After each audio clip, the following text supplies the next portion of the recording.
They are the elite special forces of ancient Germany. They're known as the Ghost Warriors, a fanatical corps of experts trained in night fighting. These are men who could move silently through the forest. They've been hunting since they were children.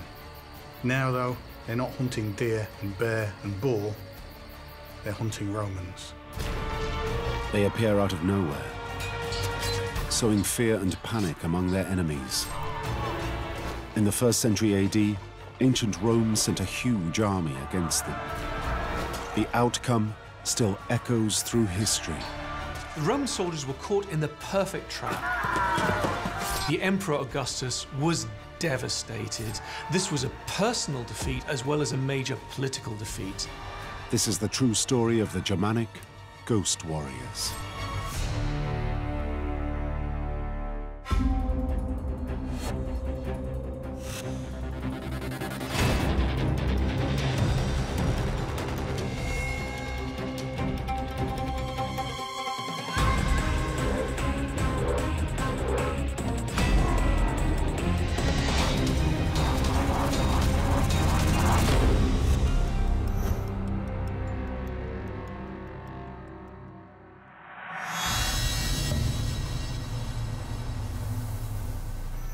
Germany, the 1st century AD. A wild and inhospitable place. It's a region nestling on the northern frontiers of the Roman Empire, known as Germania.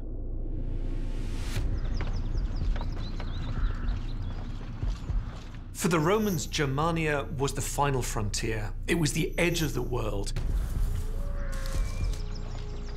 It was still deep, dark, ancient forest.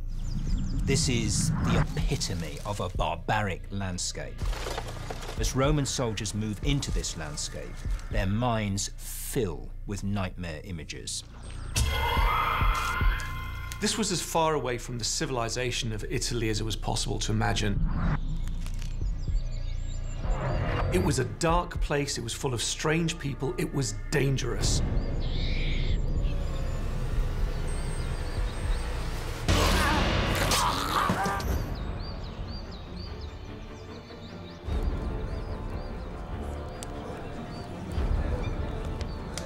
The local Germanic tribes are fierce and independent.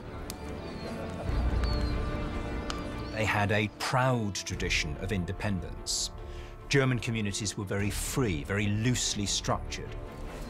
The individual German tribesman considered himself to be a free man. They are warlike and dangerous.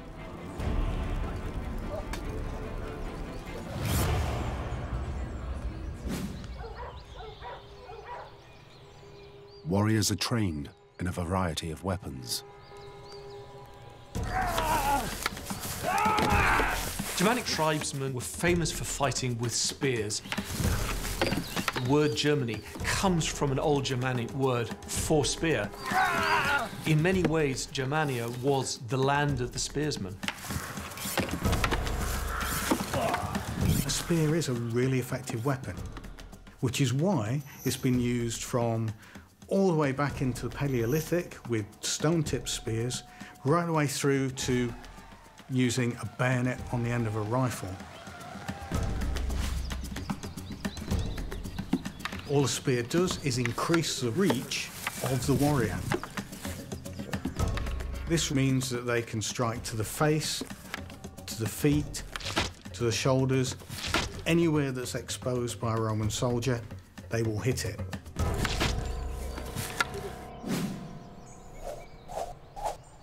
They're also taught to use the slingshot, another formidable weapon. John Naylor is an expert in its use.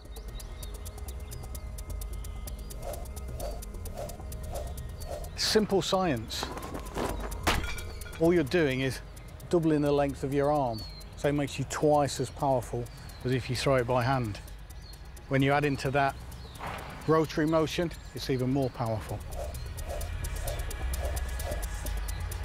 With practice, it can be frighteningly accurate. A skilled slinger at 100 metres to 200 metres would expect to be able to hit the target the size of a head. 10 to 20 shots in a minute isn't impossible. And if you've got 100 slingers, that could be 2,000 stones flying through the air towards the enemy. The Germanic warriors would often combine this withering fire with another, even more deadly missile. The javelin. The javelin has a range of anywhere between 10 and 50 metres. It's not a huge long-range weapon, however, it's perfect for the forest.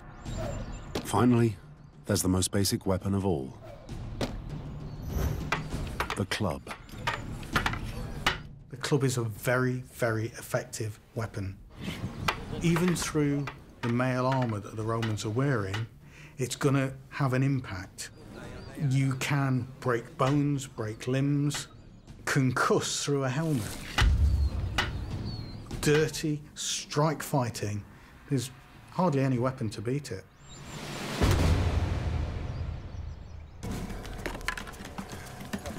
Spears, slingshots, javelins, and clubs.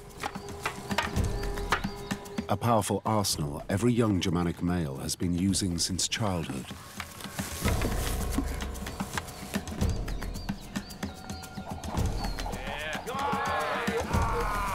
They have muscle memory around these weapons.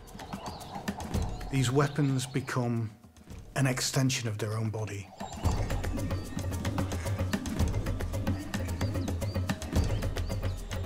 But they're at their most deadly in the hands of one particular group of fighters.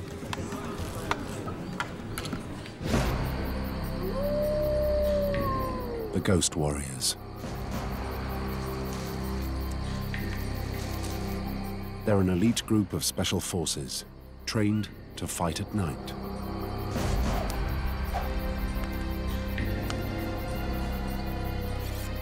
The Ghost Warriors were a highly mobile, highly motivated, aggressive force. But above all, they were familiar with the terrain. These were a black ops unit of Germanic warriors trained specifically to fight at night. It's said they're one of the first fighting forces to employ full-body camouflage. Something very familiar to today's special forces. Some things have remained constant throughout the ages, and camouflage and concealment is an essential element of warcraft and survival in the battlefield. They paint their faces, shields, armor, and weaponry black. All they need to do is take ash from the fires and the soot that collects on the bottom of their cooking pots and rub it over themselves. Instant camouflage. They could create the same sort of mottled patterns as we see in modern camouflage fabrics. They break up their shape, and in breaking up their shape, they're harder for the human eye to recognize at night. They know how to turn dark to their advantage. They were familiar with working in low light levels. They knew the tricks, the simple tricks like bending your knees when you look at an enemy so that the enemy is silhouetted against the light. The night sky is always lighter than the ground. They're masters of stealth. Like special forces today, they train in how to silently sneak up and kill.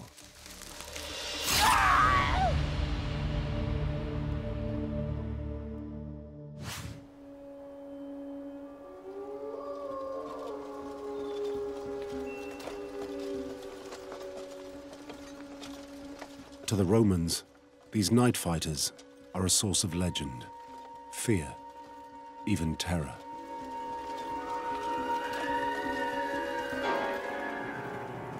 They would appear out of the trees as if by magic, and suddenly attack. And then they would hide back into the trees. They'd hit you hard and then escape before you knew what had happened. This must have been absolutely terrifying, that they would vanish before dawn.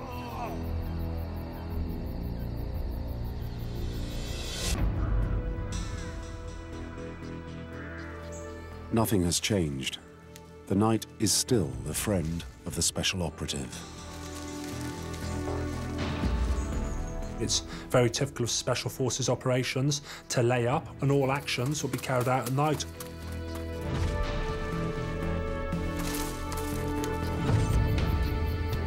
It's a clear weapon you can use, a psychological weapon. It's camouflage, it's concealment, it's capitalizing on your advantages of local knowledge.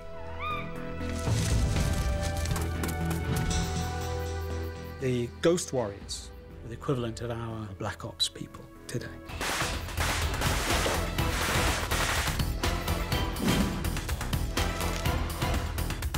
They're an unruly band of fearsome fighters outside the control of Rome.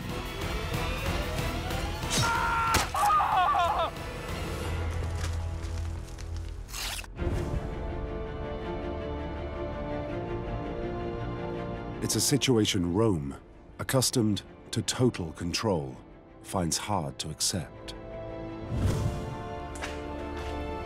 In 7 AD, the Roman Emperor Augustus decides it's time to tame the Germanic hordes and bring them into the empire. He thinks he knows just the man for the job. Publius Quintilius Varus is a leading member of the Roman aristocracy. Publius Quintilius Varus was one of the best generals of his age. He had been personal secretary to the emperor. He knew exactly how the imperial system worked. He was even married into the imperial royal family. He was the right man at the right time for the right job. To Varus, taming Germania sounds an easy mission. He will deploy Rome's tried and tested practice for colonizing foreign lands.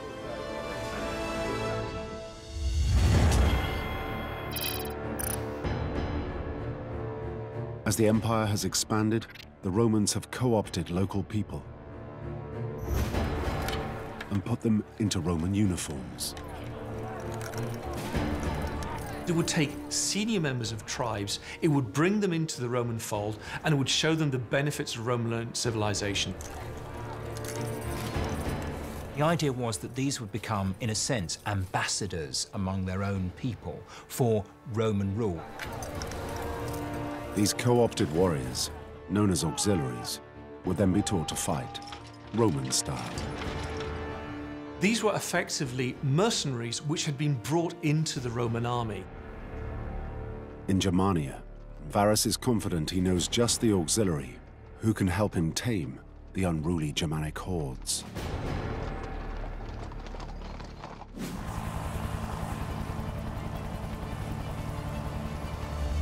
He's the commander of the powerful Cherusci tribe, who live in the northwest of the country, near present-day Hanover. His name is Arminius.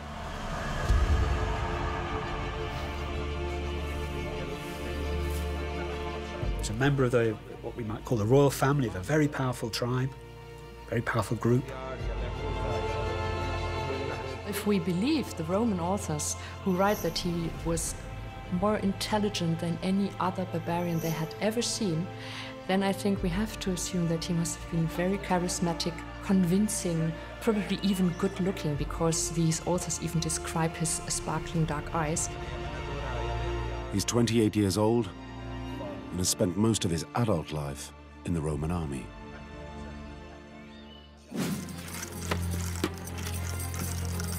He now commands a unit of auxiliaries. For his efforts, he's been rewarded with Roman citizenship. Rome has given him a solid grounding in the art of war.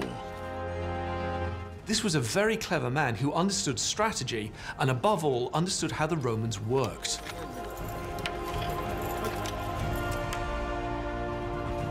He knew how the Romans organized an army with 10,000, 20,000 men. He's regarded as a friend and ally of Rome.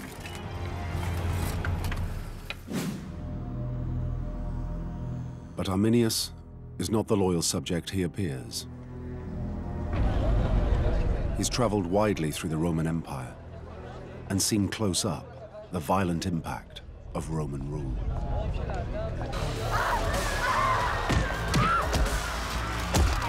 The experience of a Roman occupying force was very unpleasant. They would come in, they would rape the women, they would take slaves, they would steal money. This was an iron fist in an iron glove. It was deeply unpleasant.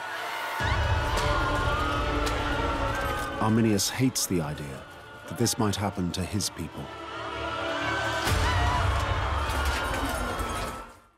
Experience the past like never before with History Hit's award-winning original documentaries and ad-free podcasts with our expert historians like Dan Snow, Susanna Lipscomb, Lucy Worsley, Mary Beard, Tristan Hughes and myself, Matt Lewis. Sign up for an exclusive discount using the link in the description and embark on your historical journey from the wonders of ancient Egypt and the life of Anne Boleyn to the rise of Napoleon Bonaparte and the discovery of Shackleton's endurance. Get history wherever, whenever, exclusively on History Hit.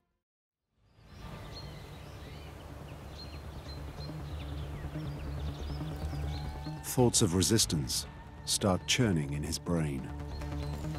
Suddenly, inside Arminius's head, the light is going on. He's already witnessed Roman bullying in Germania. He thought, I will do anything to stop that happening to my people.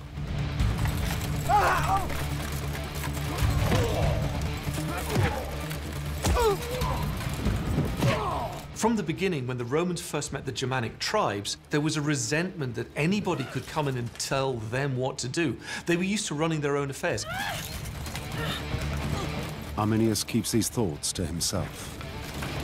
But secretly he lays plans that will lead Varus into an historic and deadly battle with the Ghost Warriors.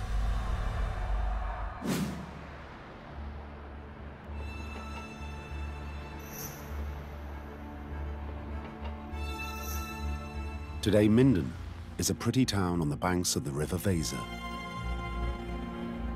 2,000 years ago, it's Varus's summer camp,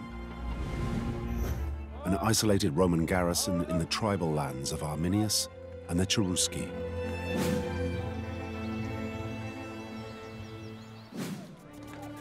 In late summer AD 9, he prepares his legions for their annual march south to their winter quarters. Suddenly, Arminius arrives with important news. There are reports of a tribal uprising several days' march to the west. He suggests the Roman legions, instead of marching immediately south, should first loop west to suppress it. Varus, suspecting nothing, readily agrees.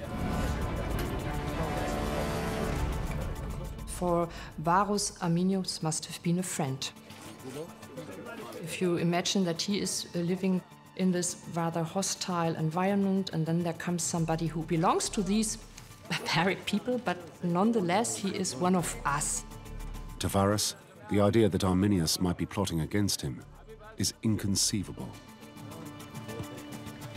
He didn't understand that people didn't want Rome. It was completely unintelligible to him. It's a serious misjudgment. Trusting Arminius will be Varus's first big mistake.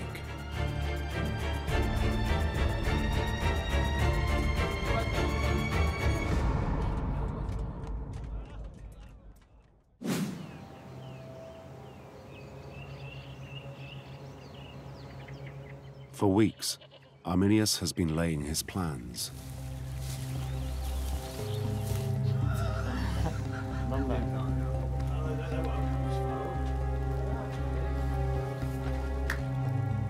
Arminius was clearly shrewd. He was also clearly charismatic. He's been trying to rally the local chieftains and warn them of Rome's plans to colonize their lands.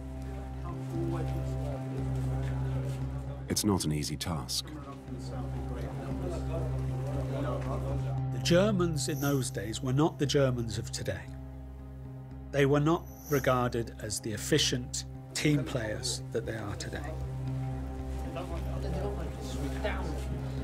These were disorganized, lazy, inefficient, primitive, annoying, pugnacious tribesmen who couldn't do anything without it all falling apart. Arminius's genius lies in pulling this rabble together. He must have convinced them that I am the guy that is going to lead you to victory against this equivalent of the US Army. To turn these fractious tribes, even for one task, into a lethally effective army in a very short period of time. I mean, it's Napoleonic in its achievement. But to finally win over the tribesmen, Arminius must answer one last question. How can they combat the might of the Roman Empire?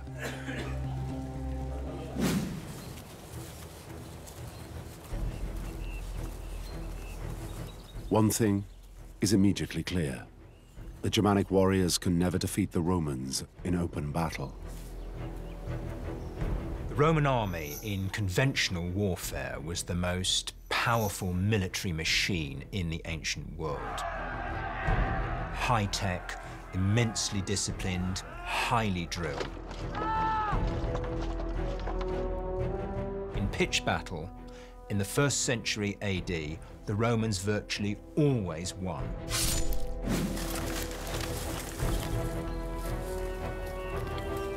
The key to victory lies in luring the Romans into a situation where all this power is useless. The only way you could beat them was by drawing them into difficult terrain and then waging a hit-and-run guerrilla struggle against them. You have to take them on your terms, and strictly on your terms. That means you have to use every advantage available to you, of knowledge of the ground, knowledge of the routes, of your own people and their capabilities. It requires coordination, intelligence, and a very deep knowledge of the terrain you're fighting on. Arminius now reveals to the doubting tribesmen he's identified the perfect spot to maximize their advantages.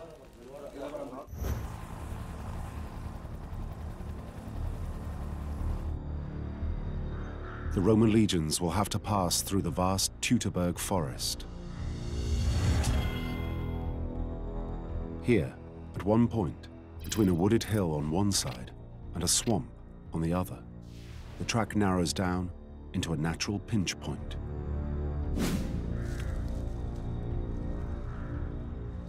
This meant that the Roman army could not march in its normal formation. Rather than marching 10 abreast, the Roman soldiers at most could march 6 abreast. They will have felt slightly ill at ease. They were out of their normal way of doing things. It's the perfect place for an ambush. Here, the Romans will be trapped. Arminius will be free to attack them by day and night. This is when the Ghost Warriors will come into their own. It's an inspired plan, but can it really work against 20,000 Roman soldiers?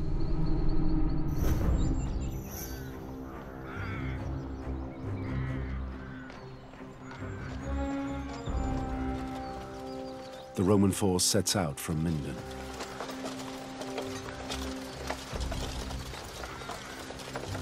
Germanic spies track their progress. The legions are accompanied by Arminius and his auxiliaries.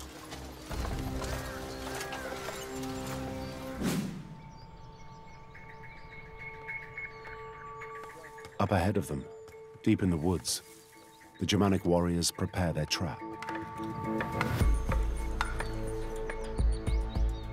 Arminius has briefed them on exactly what to do. They build a defensive rampart beside the trap. It stretches for 400 meters. It's carefully disguised to blend into the landscape.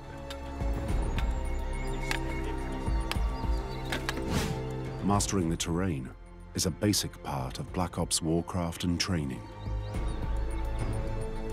It's absolutely essential to identify good locations for the main kill group and the cut-off teams.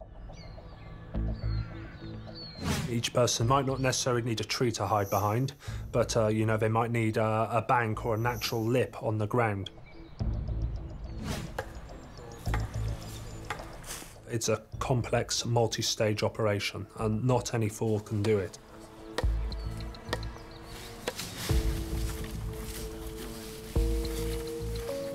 With the rampart complete, the warriors spread out through the densely wooded hillside and wait.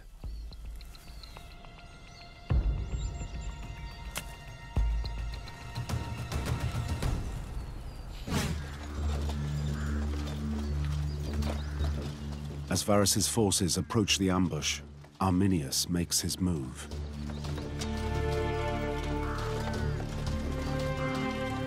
One of the things that the Roman auxiliary soldiers did was they were used as reconnaissance forces.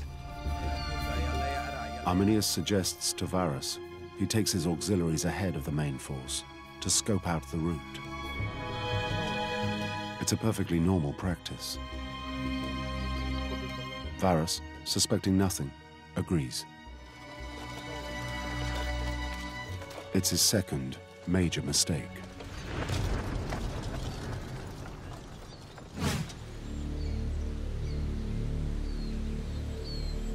Arminius and his troops make their way to a prearranged meeting point.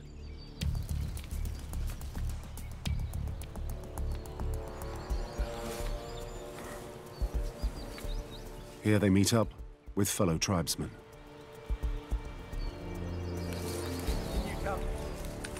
All their allegiances to Rome now fall away.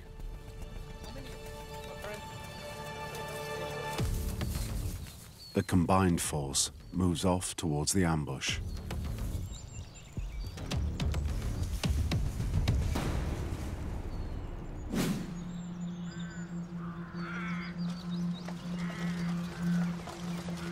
Among the Roman troops, unaccustomed to the forest, there's growing concern.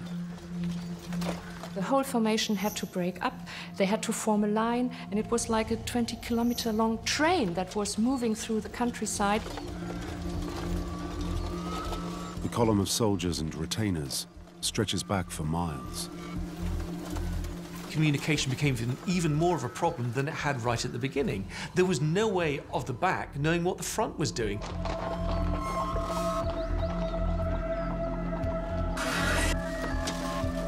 Roman legionaries never liked marching through forest. They were places of fear. Bad things happened. It's very unnerving. You don't have local knowledge of the area. Normally, knowledge dispels fear, and that's something you totally don't have. Every level of every footstep, there's a massive sense of uncertainty. It's a sensation former SAS member Ken Jones has experienced personally.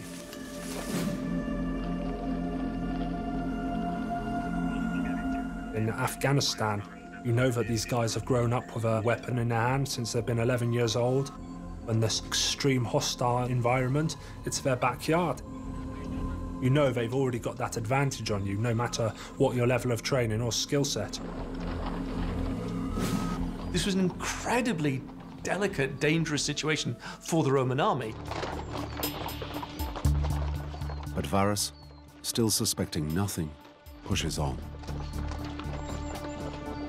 He was suffering from what we now call the sunk costs fallacy, which is that you've put so much effort and invested so much trust, in this case in Arminius, that you simply can't believe that he's not worth it and that he's going to turn against you and destroy all your dreams.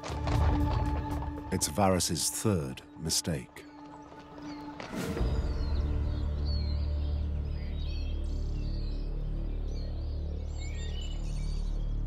At the ambush, the Germanic javelin throwers ready their positions.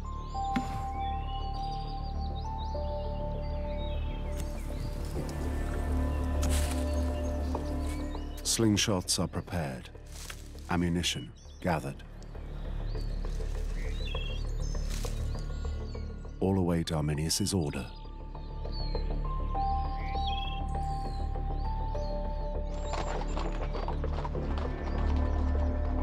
Below them, they can hear the approaching Roman column.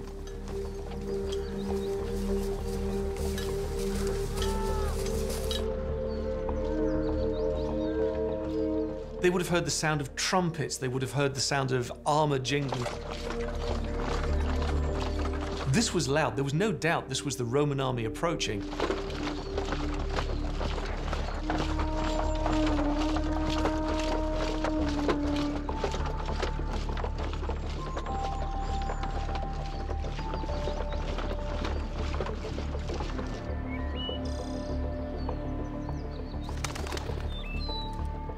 That's when the adrenaline surge kicks back in again.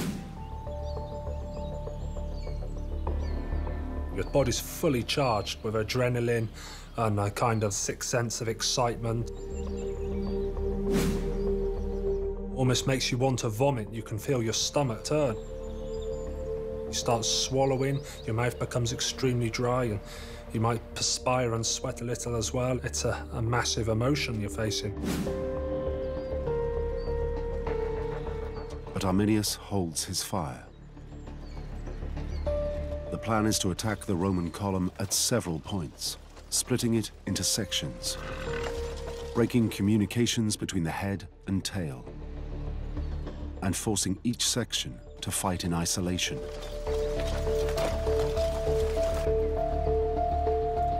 The minutes tick by.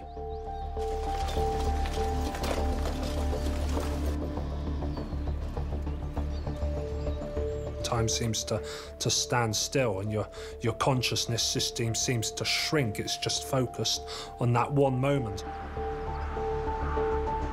Suddenly, Arminius gives the order.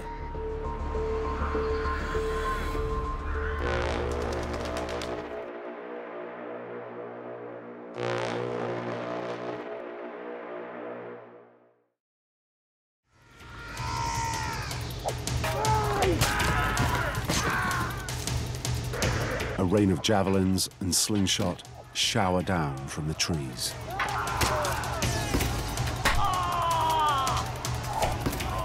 The Germanic tribesmen are in their element.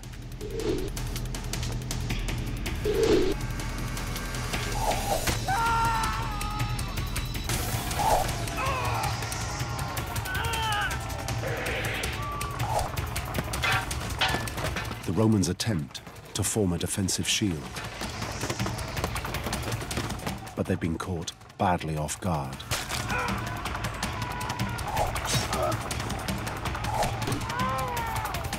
The Roman soldiers won't have known what to do, and rumour will have spread up and down the soldiers' line very, very rapidly. Soon afterwards, the volley is followed by close combat. The warriors sweep down through the trees and out of the forest.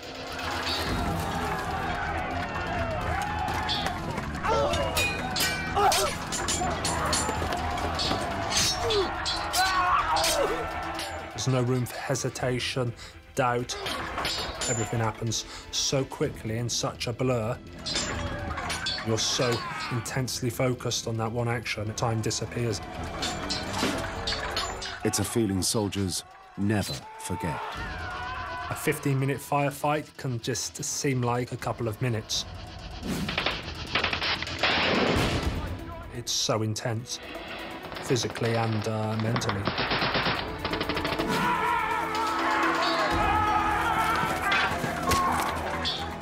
Varus is caught completely unprepared. Before even the idea that there might be something wrong in this scenario, he probably found himself already in this bottleneck. The Roman soldiers were caught in the perfect trap. In front of them were the Germanic warriors, and it was sheer weight of numbers from behind meant that there was no way the Roman soldiers could turn round and go back. As the Romans fall, they're stripped of anything of value. For the Roman army, this was terrifying. They understood an army that sat before them and then they could have a formal battle. These warriors didn't play by the rules. The battle drags on until nightfall. Finally, Arminius gives the order to withdraw.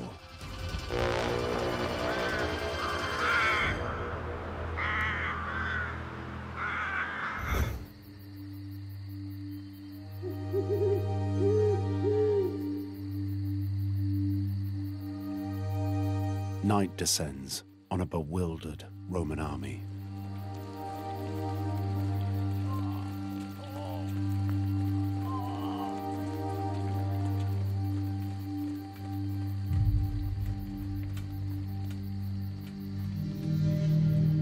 Anybody who's been in the forest now at night, on military exercises or not, will know it's a very, very mysterious place.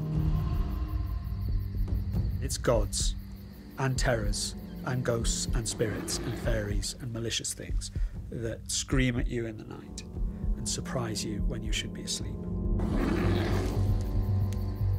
It's a very different place at night than in the day, the forest.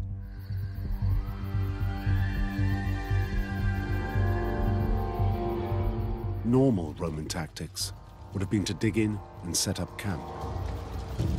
But Varus, worried he'll never escape the forest alive, opts to make a break for it.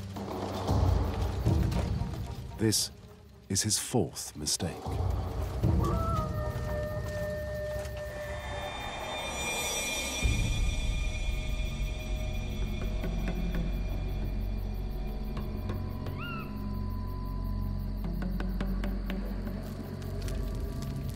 Now it's the turn of the Ghost Warriors.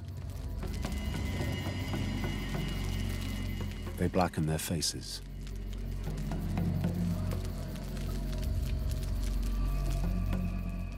The process of camming up is very much a psychological as well as a physical action of putting it on.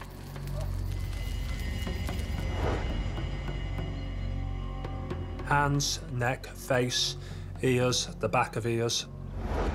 It's adding an extra layer of defence. You do withdraw into yourself, and you know when you put the cam on, you know then it's becoming real.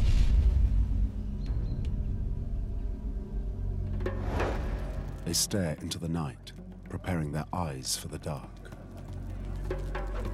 You normally allow yourself 15 to 20 minutes for your sight to get accustomed to the level of darkness. All your senses are heightened. It's so much more intense at night. Finally, they camouflage their weapons to stop them glinting in the moonlight.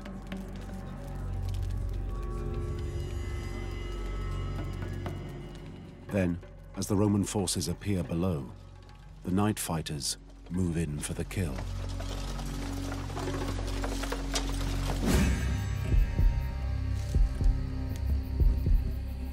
Silently, like ghosts, they creep through the trees. They know every sound and shadow.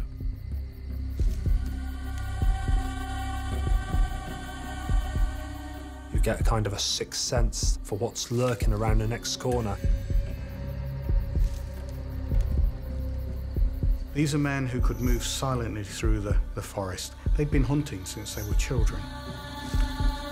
Now, though, they're not hunting deer and bear and boar, they're hunting Romans.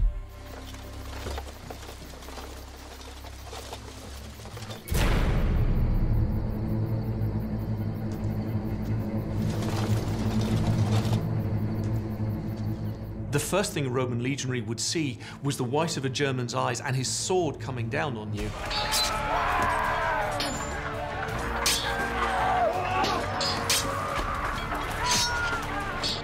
They appear out of the dark as if by magic.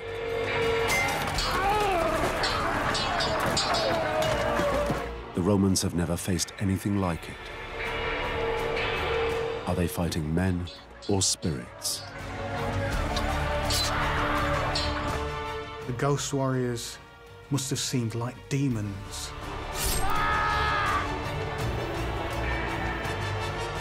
The Roman army would have been completely psychologically under the gun. This was not the kind of warfare that the Romans were trained to fight. They didn't know what was going on. From the Roman perspective, it was probably entirely chaotic and extremely frightening.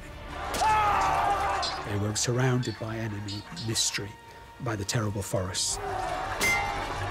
The Ghost Warriors cut swathes through the Roman legions and then vanish before daybreak.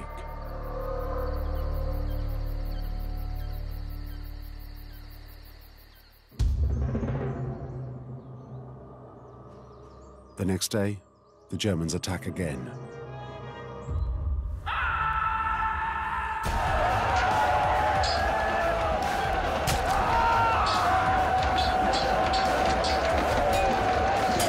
You do what damage you can with overwhelming local superiority. And that requires mobility and flexibility, command and control, that even today is remarkable.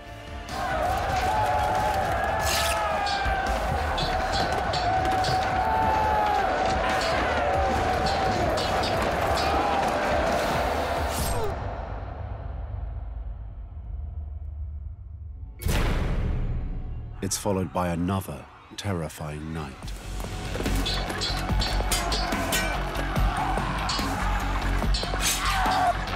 What the German tribesmen are doing is to play to their sense of being at home in nature, being at home in the forest.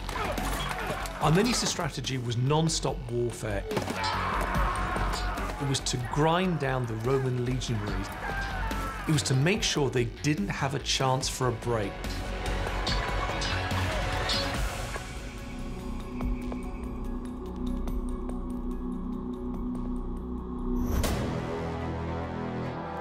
By the third morning, the Romans are scattered through the forest.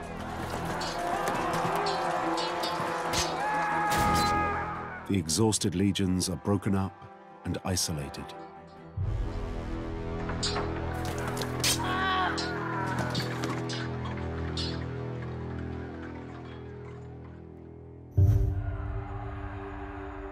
As Varus contemplates the carnage, defeat stares him in the face.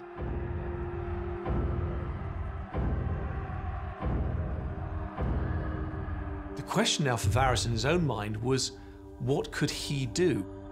There was no chance for a legionary commander to go back and say, I'm terribly sorry, I've lost all the legions. He was now at the edge of his life. He now reaches a terrible decision. Varus knew exactly what kind of a reception he could have received from the Germanic tribesmen. He will have been cut up, he will have been nailed to a tree. They did terrible, terrible things to Roman soldiers that they found. That morning, in shame and fear, Varus falls on his sword.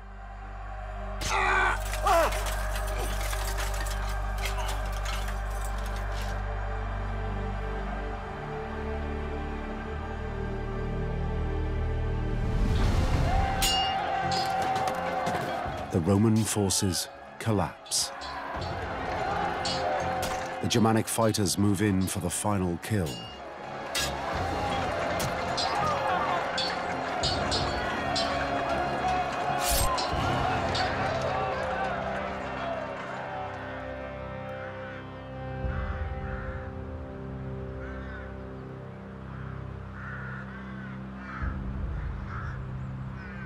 Three Roman legions have been completely wiped out.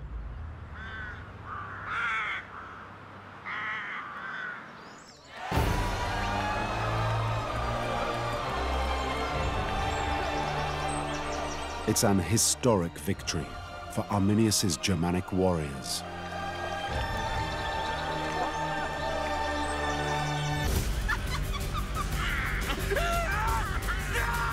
Surviving Romans are passed to priestesses for ritual bloodletting. Ears and hands are nailed to trees. After a battle, there was an awful lot of ritual sacrifice. Priestesses would have huge cauldrons and cut the Roman soldiers until their blood ran into these cauldrons. The bloodletting is said to purify the land of Roman influence.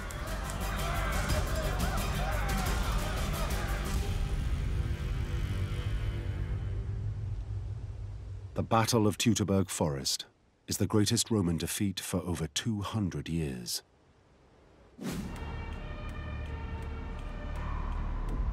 "900 miles to the south, in Rome, there's blissful ignorance. Then a messenger arrives with a box for the Emperor Augustus.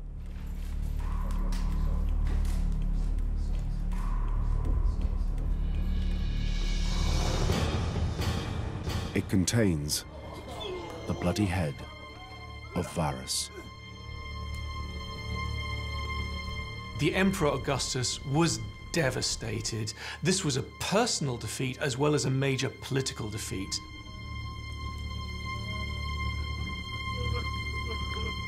We're told that he goes around the palace tearing out his hair and wailing, "Varus, Varus, give me back my legions."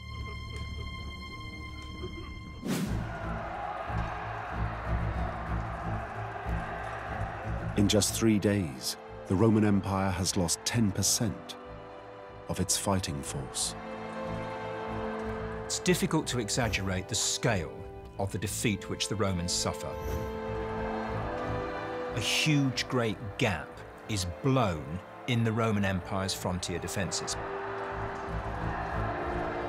Such was the shame, such was the scale of the defeat, that the legions 17th, 18th, and 19th were struck from the Roman military.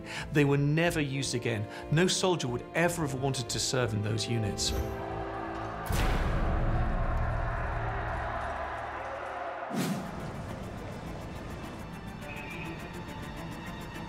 Today in Germany, victory at the Battle of Teutoburg Forest is remembered by a monument to Arminius.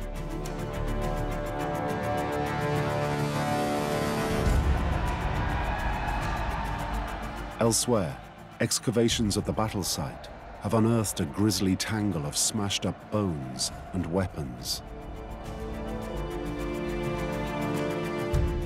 And Arminius's defensive rampart has been reconstructed.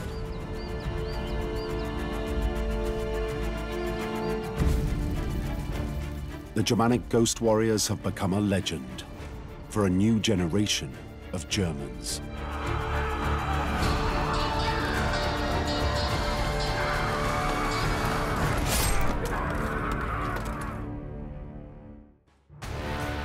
Ancient Greece is under attack from a vast invading army. Just a small force blocks its path. But these are no ordinary soldiers.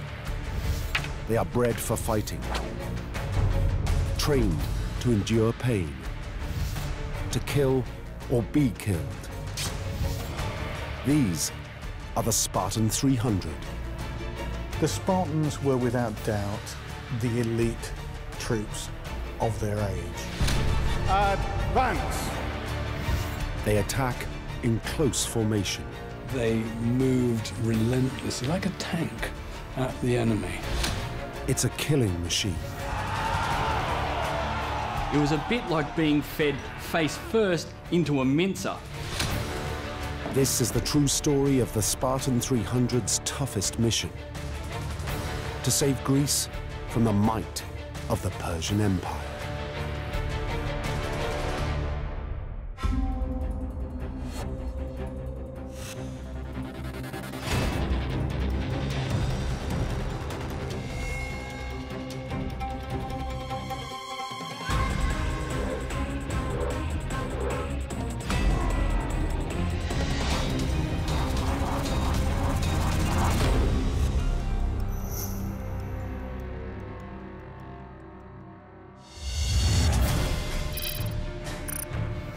Persian Empire, the largest the ancient world has ever known, now has the free city-states of Greece in its sights. Athens, the birthplace of democracy, is about to be overwhelmed by the Persian hordes.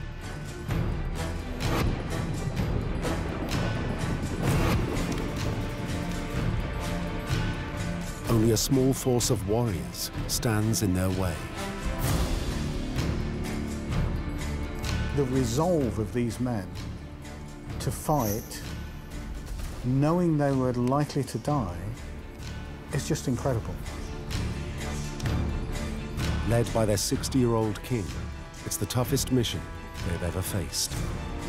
They were willing to lay down their lives for the motherland.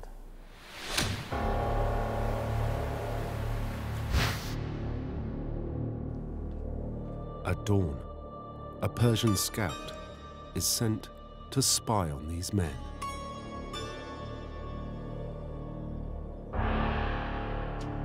He finds them oiling their hair and combing it out.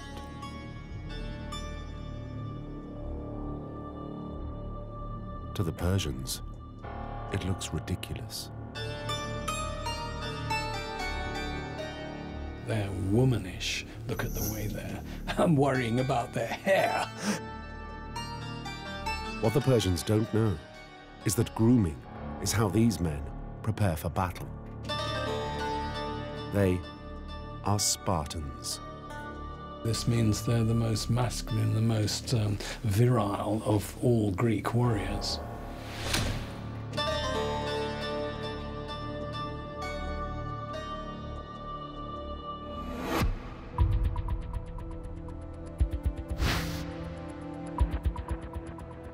The spy brings news of these girlish soldiers to his emperor, Xerxes.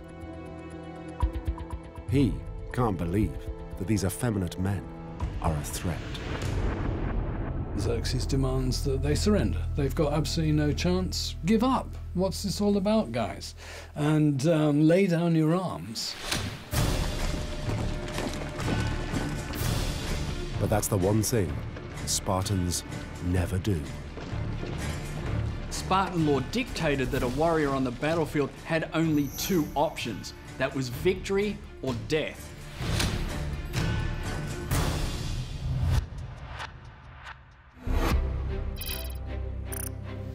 These Spartan warriors come from a rugged, mountainous region.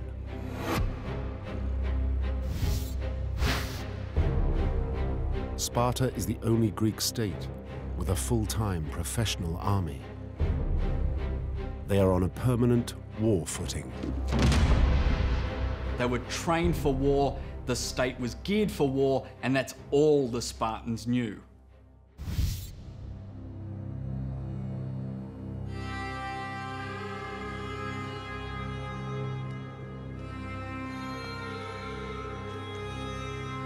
Sparta's militarist regime starts at birth. Every baby boy is handed over for a ruthless selection. If they showed any signs of weakness, well, the Spartans weren't squeamish about taking that child off to a pit outside Sparta, outside the actual living space, and throwing them in a pit where these children, these babies, these infants were bound to die. Those young children who are chosen to survive begin a lifetime of tough training, starting when they are just 7 years old.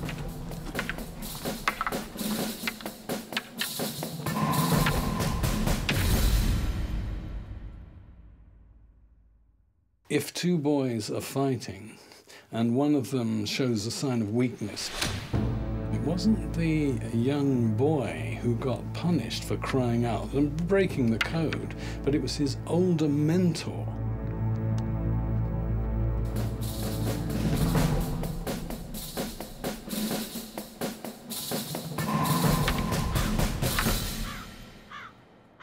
There's no soft life for a young boy in Sparta.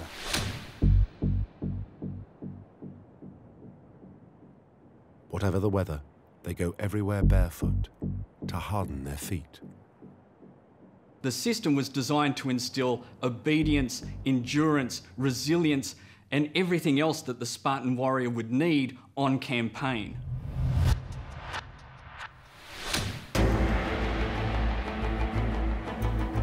These Spartan qualities are very familiar to today's special forces. Ken Jones is a former soldier in Britain's elite SAS. Like the Spartan youths, he has been trained to push through the pain barrier. I draw upon a deep sense of pride to keep going and to push myself. And, you know, pride at my soldiering ability, and I try and draw strength from all the training I've done and past experiences. I just fill my head with all these maxims like pain is temporary, and you know, it's just weakness leaving the body, and you just try and push yourself on. It's this resilience that they are brought up with to endure pain in all of its forms, whether physical and psychological, that make the Spartans some of the best warriors in the ancient world.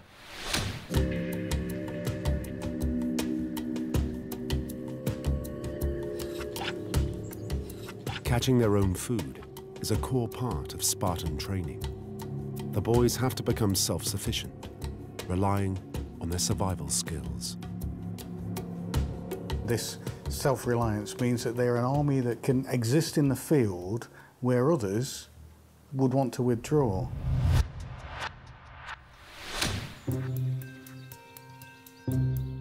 Today's elite forces are still put through survival training very similar to the Spartans.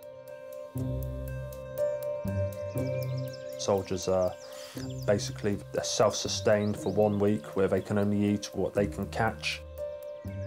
Rabbits, pheasants, or whatever, pickberries, or any food they can forage or steal. If you fail this test in the SAS, you could be out. If a Spartan fails, he could starve to death. Basically, they don't feed these boys enough food. Consequently, the boys have to improvise. They've got to be prepared to steal. If you got caught stealing, you were punished, not because you were a thief, but because you were a bad one and you actually got caught. And this promoted the sort of scrounging abilities that were needed by the ancient warriors on campaign.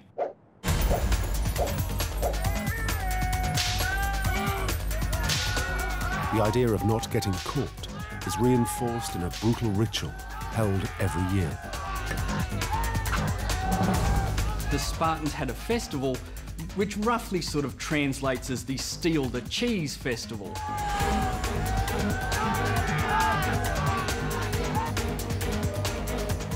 Hungry young Spartans have to grab hunks of cheese laid out on rocks. The boys are encouraged to try and steal them, to sate their hunger. At the same time, though, there are burly chaps with whips and cudgels who are waiting to deter these cheese thieves. It teaches them stealth and skills of approach, skills which are going to serve them well when they're facing an enemy. The aim is to condition them for the brutality of battle.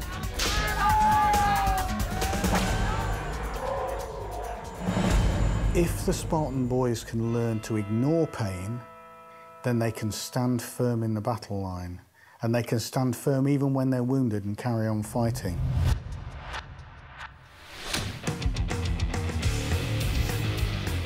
Resilience. Fighting through pain without fear. Supreme fitness. This is the stuff which marks out special forces through the ages. From the Spartans to the Navy SEALs, it's a direct line. When you come out of training as a SEAL, you're probably in the best shape of your life. You're really like a world-class athlete who's a warrior, first and foremost. The guys are extremely fit. Their mindset, the combat mindset, is unbreakable.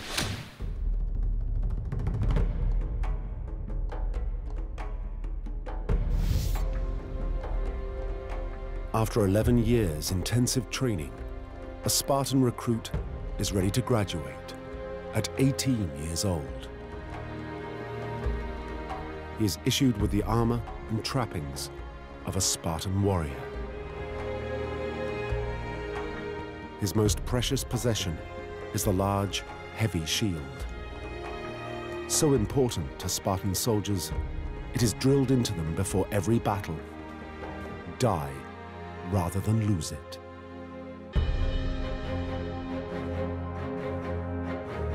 The mother says to the son, come back with this shield or on it. In other words, come back carrying your shield in victory or being carried on it dead.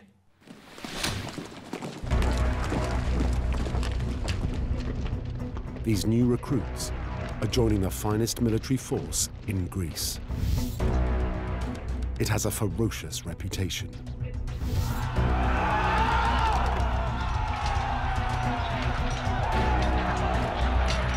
They were terrifying. Quite often armies would see them and melt away. Spartans marched to the fray very deliberately. They moved relentlessly, like a tank, at the enemy. And all this contributes to the notion of terrorizing the enemy before the fighting's even started.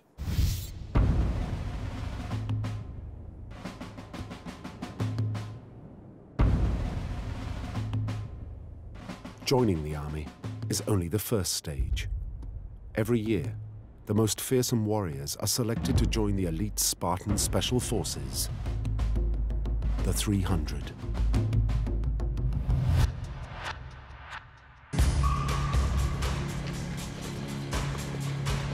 But even within this elite, there is a more select group, the best of the best, known as the Crypteia, or Secret Operations Force.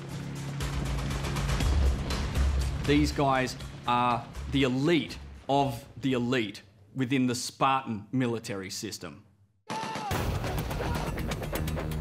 Just as in the US Navy SEALs, SEAL Team 6 is the elite, tasked with the toughest missions. You know, some people say SEAL Team 6 are the best of the best.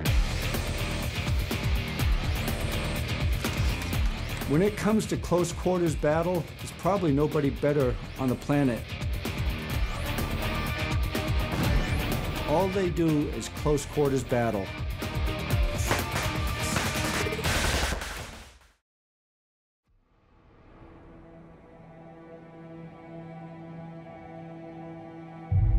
To join this secret force of the Crypteia, the Spartan youths have to carry out their own vicious initiation mission.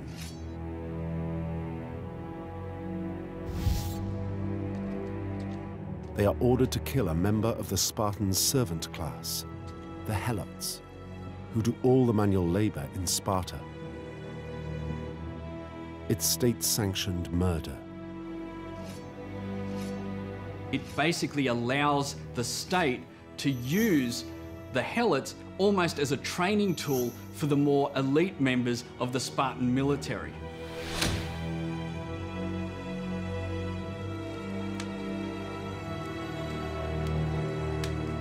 For a would-be member of the Crypteia, concealment is crucial. If he gets caught, he fails. Some things have remained constant throughout the ages, and camouflage and concealment is an essential element of warcraft and survival in the battlefield.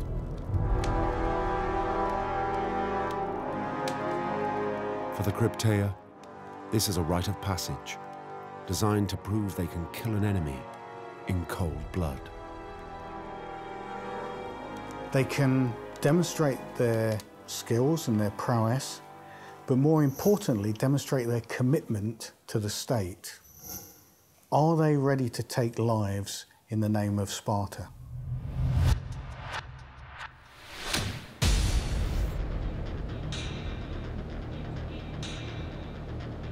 Today's elite forces are still trained to be ruthless, to switch off any sympathy for the target. You detach any sort of human association with them. The fact that they've got a family and they're, you know, a living, breathing person, you see it as a distinct target, and you know, it becomes easier to objectify it and to kill it. But modern warriors have it easy. With a rifle or pistol, they can kill at arm's length.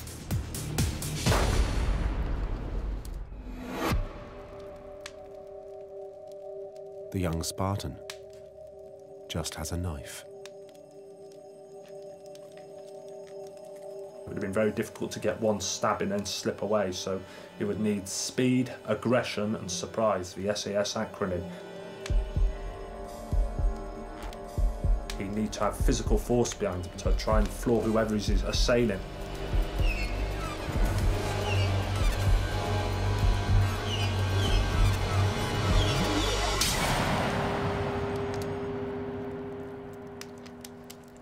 It would have been extremely aggressive, violent motion.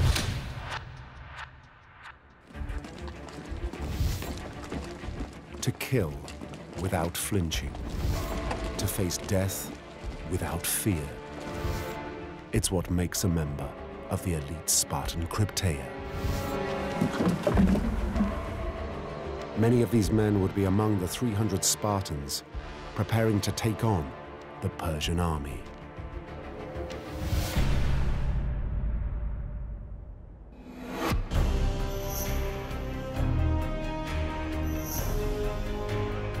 The massive force invading Greece is led by the Persian emperor himself. For Xerxes the Great, this is personal. Just 10 years before, his father's troops were humiliated by the Greeks. Now Xerxes wants revenge.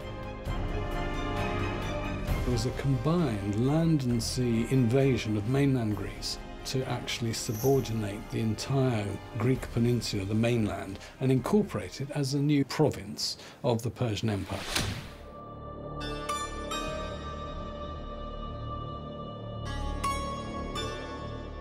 It's a major crisis for the Greek states. They don't have the troops in place to confront the Persians. The Greeks summon a council.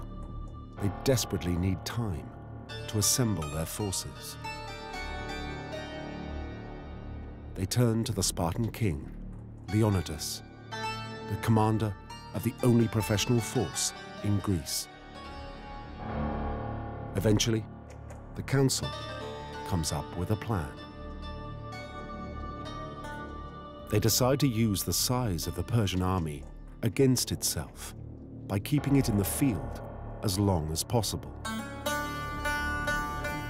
The massive Persian host would quickly run out of supplies and resources. It would literally strip the region bare of everything it needed to survive: water, food, forage, and so on. And this would place them in quite a predicament.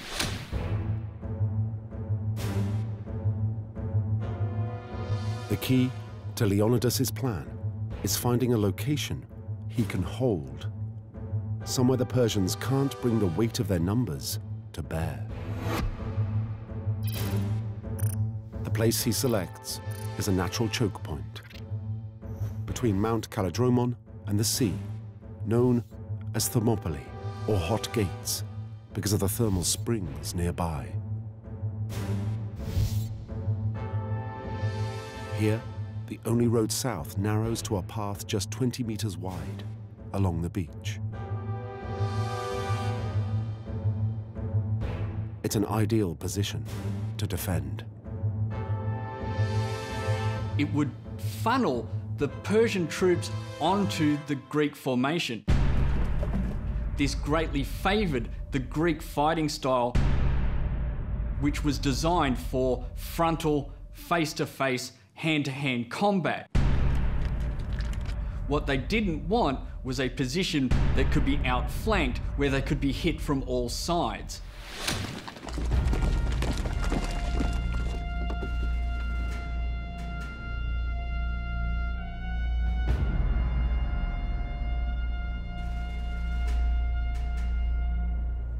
carry out this vital mission, King Leonidas chooses to lead personally his elite force, the Spartan 300. Supporting his highly trained warriors is a reserve of several thousand Greeks. But it's the 300 Spartans who will hold the front line. And the key to their defense will be the Spartans' most feared fighting formation, known as the phalanx. A defensive shield wall bristling with spears. This is a unit that can stand an awful lot of punishment being thrown at it, but also is a killing machine. It's a unit that can destroy enemy formations that it's sent against. Listen in. Modern officer cadets test out the Spartan tactics with weapons expert John Naylor. What gives a man the confidence to stand against the enemy, in the first place, is this thing. The large dished wooden shield. It protects 2/3 of the target area. So as a warrior, he's got the confidence to fight. Where the Spartans win is with their discipline. Together, they form a mobile wall of shields.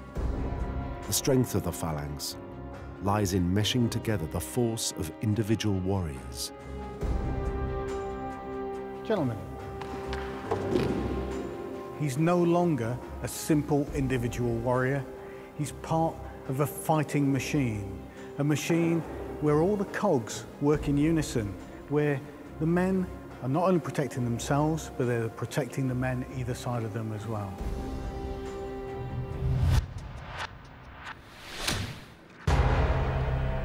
If the shields are the defense, it is the spears which do the killing. The Spartan's primary weapon is their spear. It's got an extensive reach, so much so that even the second rank can still engage and deliver a killing blow.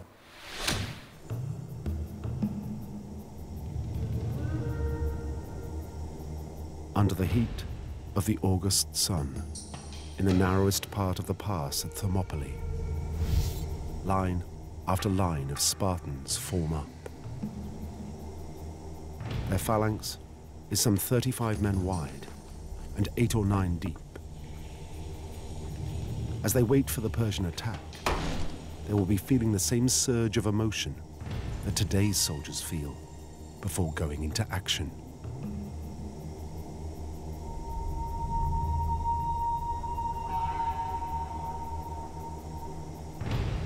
Any soldier's going to feel an extreme rush of adrenaline, a highly charged state, and an injection of pure fear as well. It's going to be a culmination of many absolutely extreme emotions. They'd be willing to die for a cause or for their very survival of their race.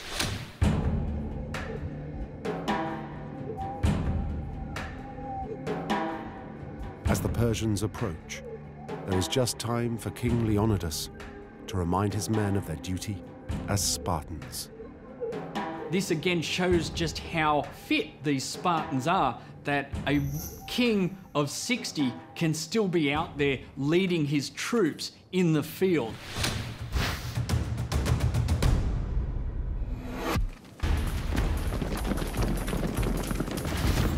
The Persians launch their attack. Wave after wave of infantry storm into the narrow pass. Xerxes sent in first, not his absolutely crack infantry troops, but the second division, as it were. I mean, not far below, but below the absolutely tops. It's thousands against 300. The Persians expect an easy victory.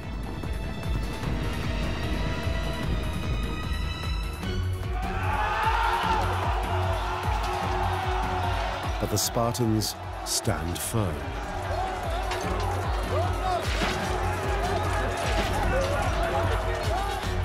For the Spartans, it's like a training exercise.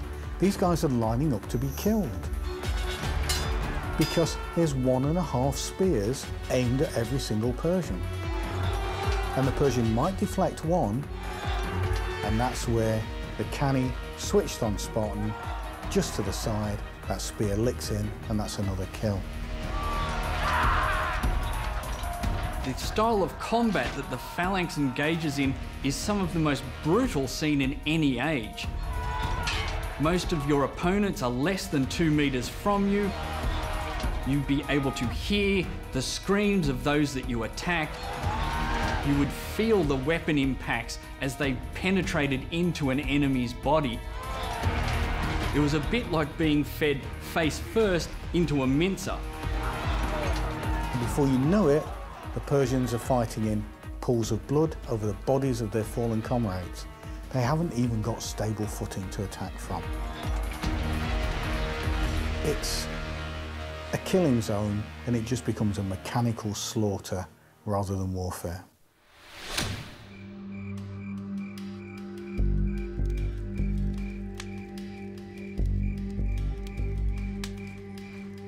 By the end of the first day, the Spartans have slaughtered thousands of Persians and sustained only minor losses themselves.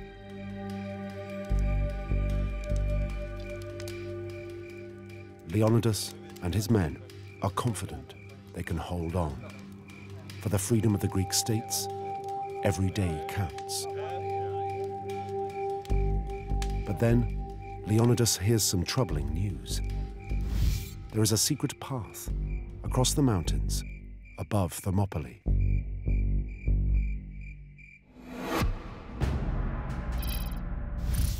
If the Persians find this track, they could sneak round the Spartan defensive line and attack them from behind. Leonidas needs his own men at the front, so he dispatches a reserve force of local Greeks.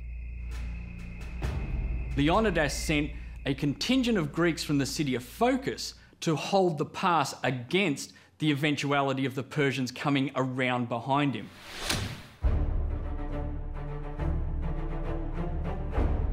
The next morning, the Persian emperor orders fresh troops to prepare to attack. And these are not ordinary soldiers. These are his best men. Xerxes ends up with only one choice. He's got to commit his own elite special forces to try and counter the Spartans. In this case, it's the Immortals. These are seriously good fighters, and they are the elite. They are the crack troops of the enemy. They were called the Immortals because they were 10,000 in number, and whenever a member of this contingent died, he was immediately replaced, so that there was always 10,000 of them. Again, the odds are high, 10,000 against the Spartan 300. But the Immortals' reputation doesn't worry the Spartans. They welcome the new challenge. This was their chance to prove to the Greek world and the Persians exactly what the Spartans were capable of.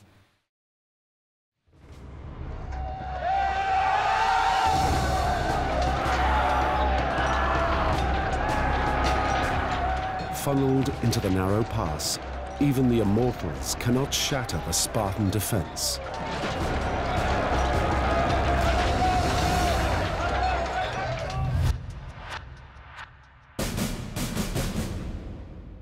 The majority of the Persian spears are less than 2 meters long, and they're lighter. When you're faced with the Spartan 2.5 meter long spear, you simply can't get by this wall of spear points.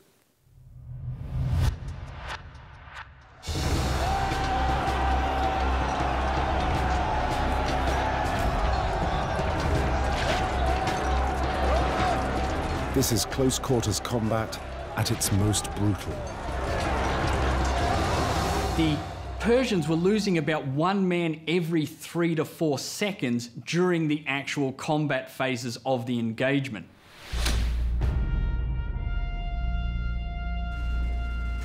But the battle takes its toll on the Spartans as well. Combat is always horrific. The pressures on the body are immense. your mouth becomes dry, your heart's thumping, the acids build up in your muscles. Most people can only fight for a few minutes at a time before they need to take a breather.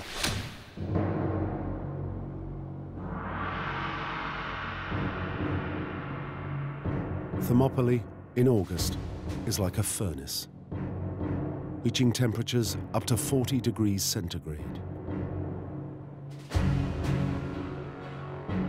For the Spartans, it's a long, hot day of fighting, a test even for their stamina. Marshalling his scarce resources in these harsh conditions is the biggest challenge for King Leonidas. You have him as the overall leader of the Greek army, looking at which contingents come forward to fight, at which time, which ones go back to rest. He would also have overall command of logistics and everything else to do with the defence.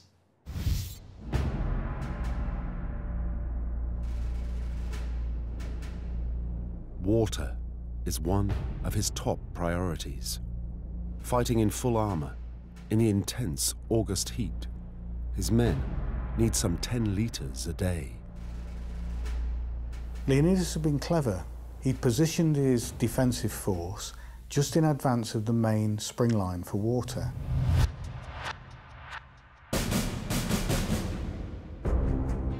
Prepare to advance. Advance!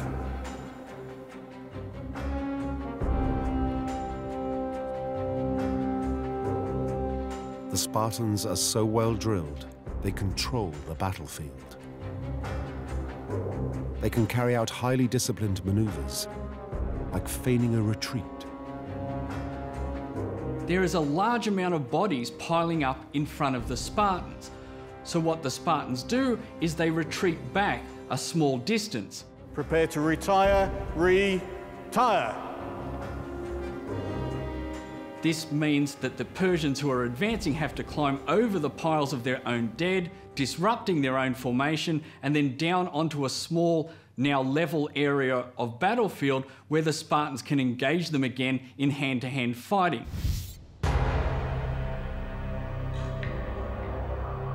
The Spartans, falling back, can instantly reform that shield wall, that wall of metal and sinew and muscle and wood, a solid object for the enemy to hit against, and then simply kill a few more.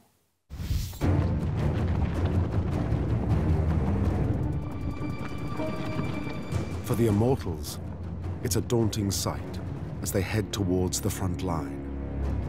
This is not the place where you're going to win, this is the place you're going to die.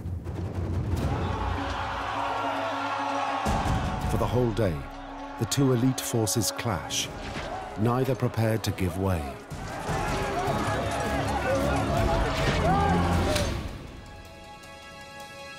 But as the sun sets on Thermopylae, thousands more Persians are dead. After 2 days of fighting, the Spartans still hold the pass. They just need to keep their discipline and their nerve. But that night, catastrophe strikes. Xerxes is approached by a local Greek who belongs to a people which has not joined the resistance. And as often in Greece, neighbours don't get on well.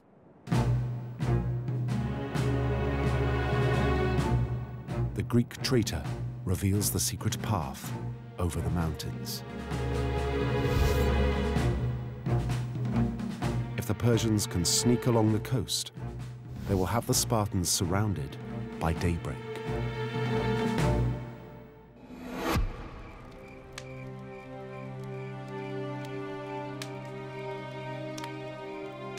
In the narrow pass at Thermopylae, Leonidas and his Spartan warriors are exhausted but proud.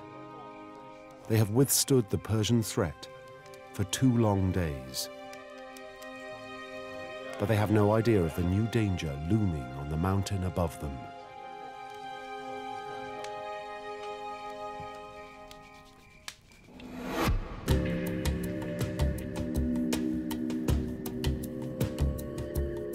That night, the Immortals begin their climb up to the ridge above the Spartan position. Night missions are almost unheard of in ancient warfare due to the amount of confusion that the darkness can cause, and this shows just how desperate Xerxes is getting to push these Greeks out of the Thermopylae Pass and how effective their holding strategy is actually working.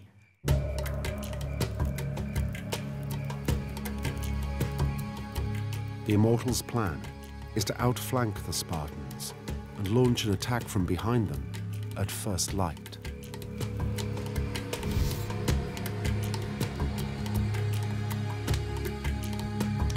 Leonidas thinks he has this route covered, but the Greeks he's placed up on the mountain are not Spartans. They are part-timers, no match for the Immortals. The Persians start to descend down behind the Greek position. Runners from the Greeks holding the path also race ahead to inform Leonidas and the rest of the Greeks that they are about to be encircled. This changes the entire mission. Leonidas received the worst possible news. He was about to be outflanked. His position would be engulfed.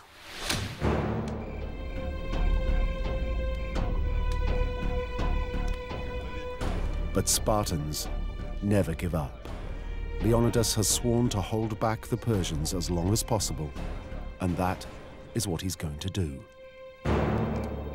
On the one hand, he couldn't easily simply flee, because flight is not in the Spartans' military vocabulary. So he's got to stay, and he's got to make the most of the way in which he stays.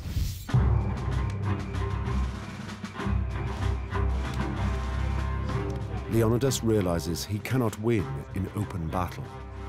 It's now, so one version of the story goes, that Leonidas turns to men of the Crypteia, the Spartans' secret operations force. The plan is to decapitate the Persian army by killing the emperor, Xerxes.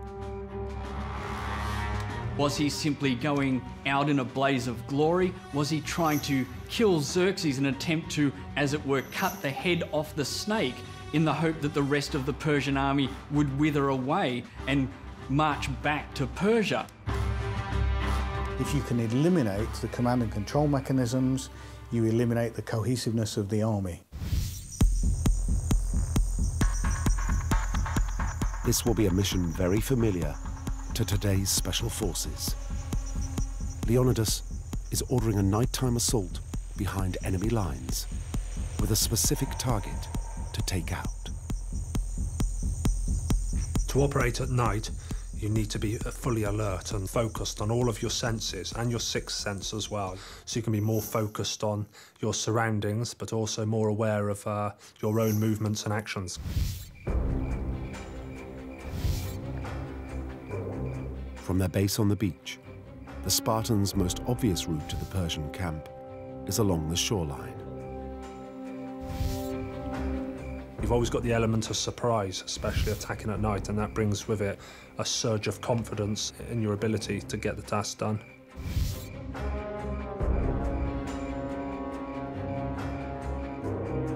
The first problem the Spartans face is how to infiltrate the outer lines of defense. Reflections in the moonlight could betray them, so they wrap up their polished iron swords.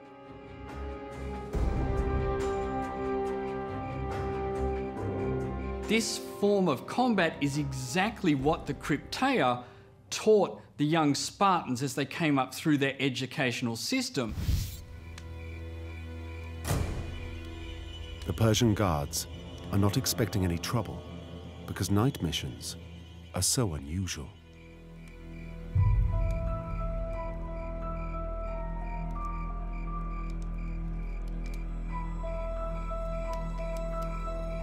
To carry out a nighttime raid on an enemy camp or a position, your adrenaline's absolutely surging.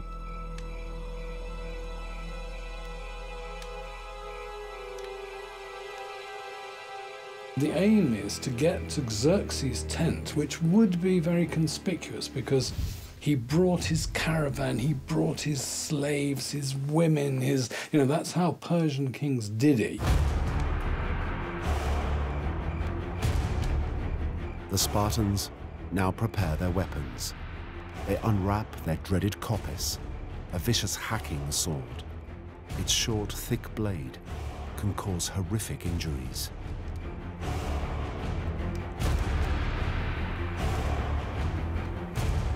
First, they have a sentry to take out. It has to be done with a different weapon. Silently, in classic Crypteia style, with a knife.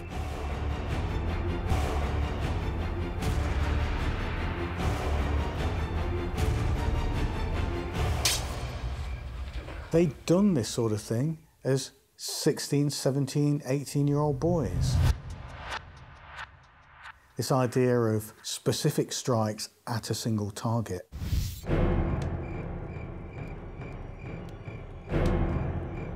The Spartan night raiders now approach the main Persian camp.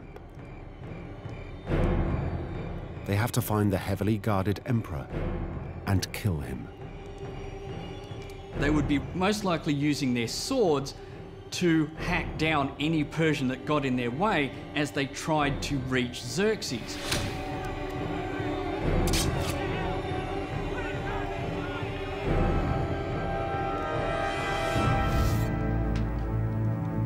It isn't clear what happened next, but the Persian emperor survives.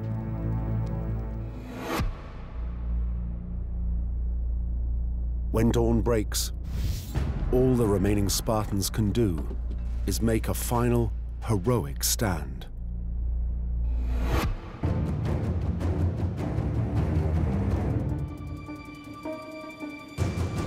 But now the Persians can attack them from both sides. The phalanx is basically useless. It can't take on two directions at once. So the Spartans pull back to a small hill to defend themselves. Prepare to retire, retire. By this stage, many of the Greek spears are broken, so the Spartans and the other Greeks resort to anything they can get their hands on. Stand at ease. When the phalanx breaks up, when the unit cohesion has gone, that's when you need a weapon to get up close and personal.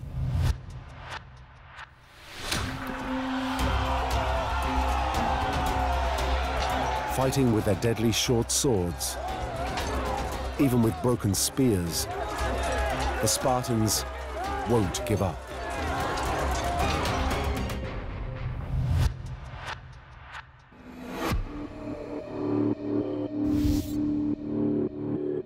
Finally, having now lost some 20,000 men, the Persian emperor decides to finish off the Spartans at a safe distance. He calls in his archers. Even this doesn't daunt the Spartans. Someone says, the Persians have so many archers that when they release their arrows, it will blot out the sun. To which Diinakes, we're actually given the name of the Spartan, says, "Great, we'll have our battle in the shade."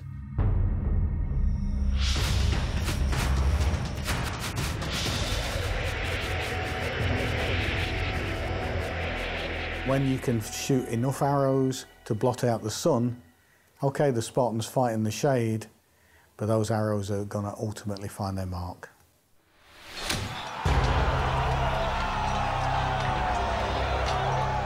Staring death in the face, the Spartans fight on. Leonidas is fatally wounded. The last of the 300 fall around him.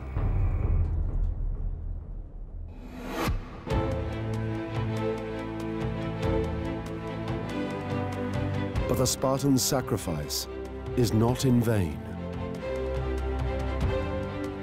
What the defense at Thermopylae did was it bought the Greeks more time to assemble their army, more time to prepare themselves for the eventual invasion of southern Greece by the Persian host.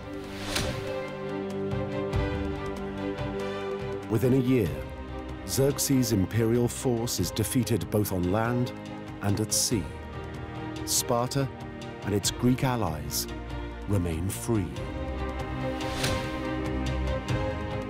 The fearless reputation of the Spartan special forces was forged at Thermopylae. Their epitaph recalls their heroic stand. Go, tell the Spartans, stranger passing by, that here, obedient to their laws, we lie. Jerusalem, in the decades after the death of Christ. A city under foreign occupation, plagued by violence. Behind it, a ruthless band of covert operatives known as the Sicarii. The modern parallel might be the young men who join Al-Qaeda. They're famed for their fanaticism and their vicious dagger. Let's call them what they are, terrorists, committed to overthrowing the existing order by violent means. The Sicarii are one of the only guerrilla groups never to bow to the might of the Roman Empire. But finally, the Roman legions pin them down in a seemingly impregnable desert fortress. What happens next is one of the most extraordinary and infamous last stands in history.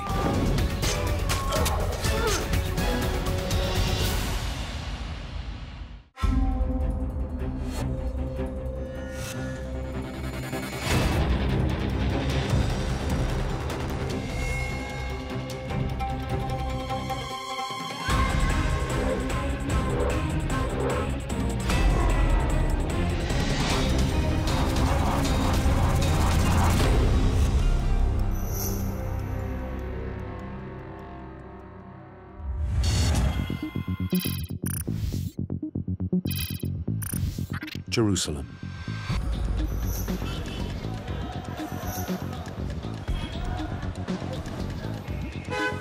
In the 1st century AD, it's an outpost of the Roman Empire.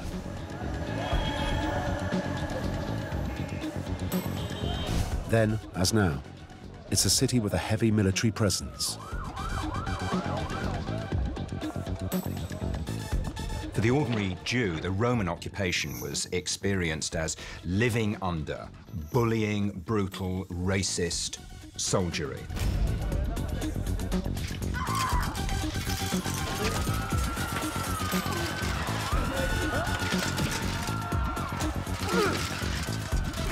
The Romans weren't Mr. Nice Guys. I mean, they meant business. And if you wouldn't abide by whatever rules they made, then you'd pay the price. And the price often was... They were ruthless. The Roman right was the Roman right.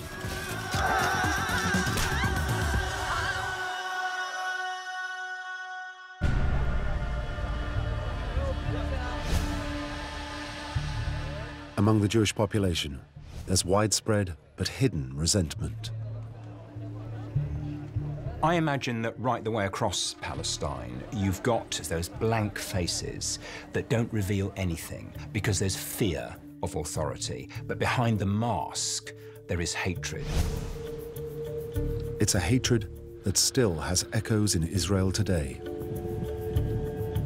Yet there are some who have always been willing to take action.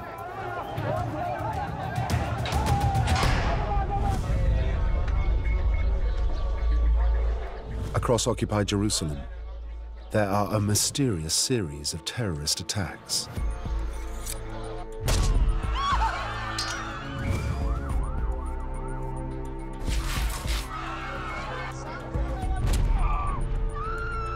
The targets were Roman soldiers.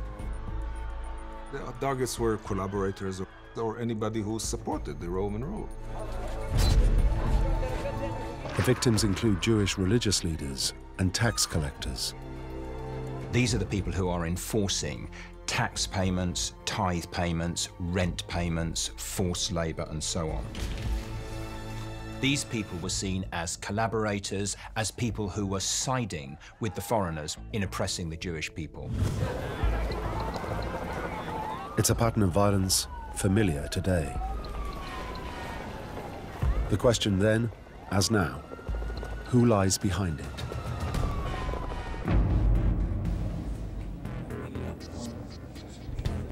The answer? Members of one of the most fanatical black ops organizations of the ancient world. A group of Jewish assassins, known as the Sicarii. The Sicarii were one of several groups of fanatics, guerrillas, let's call them what they are, terrorists, committed to overthrowing the existing order by violent means. I suppose a modern parallel might be the young men who join Al-Qaeda. It's that kind of real determination, real anger boiling over into militant action against the authorities.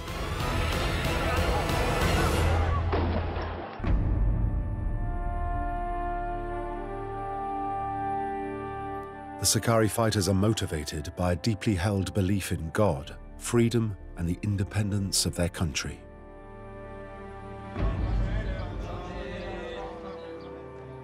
They're strictly observant Jews. Their goal? The complete removal of Roman rule.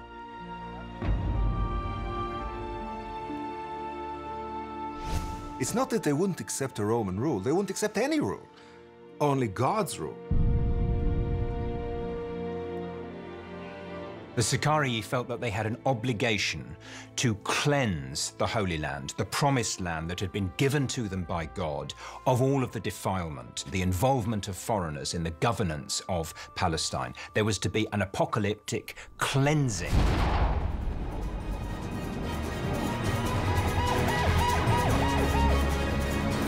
These fiercely held beliefs turn members of the Sicarii into fearless assassins, happy to embrace a martyr's death.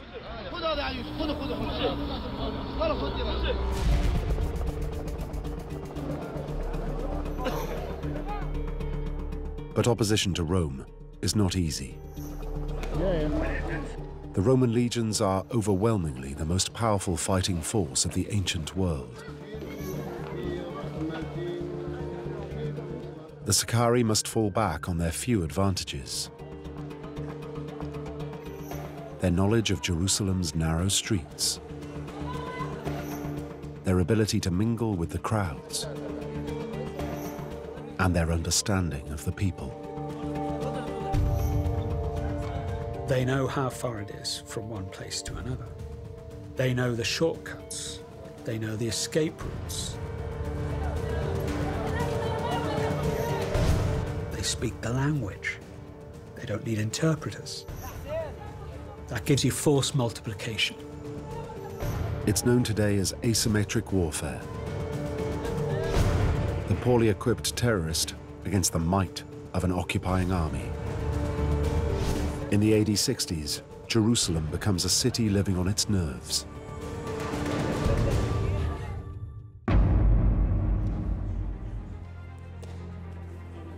The mastermind behind the Sicarii is a religious fanatic called Menachem ben Yair.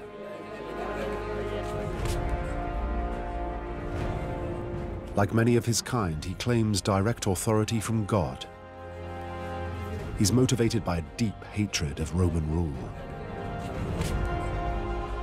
Menachem seems to belong to a family of revolutionary fighters going right back to the middle of the previous century. He's a very brave revolutionary. You had to be because of the repression. His task? To turn his band of religious zealots into a disciplined fighting force.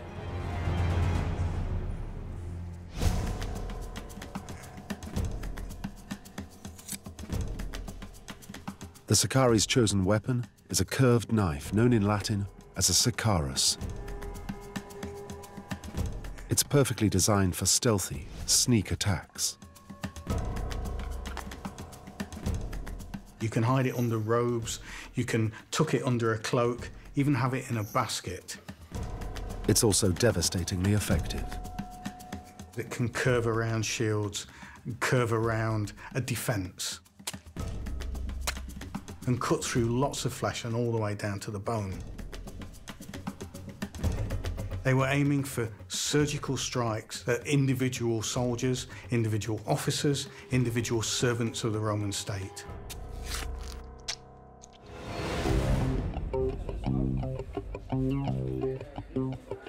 Menachem is a natural organizer. Wily, shrewd, and experienced. He plans each attack to make maximum use of his limited resources. If you're going to send guys into action, if they're going to carry out assassinations, they have to be very, very carefully planned.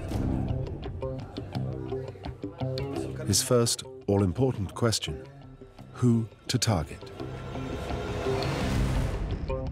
You don't choose a target lightly, because you're going to have to direct some of your best assets at that target. Like terrorist groups today, the symbolism of the target is all-important. If your target's big enough, and you can do it, the very act of killing that target makes a massive statement. There's a kind of propaganda of the deed about what the Sicarians are doing, demonstrating to the common people you can hit back effectively, and there's a possibility that if we all move together, we might actually cleanse Palestine of these outsiders. With the target selected, it's time to move on to the next stage.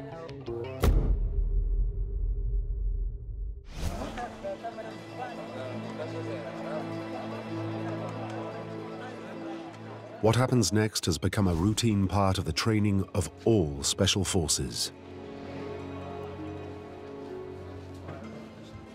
The target is tracked.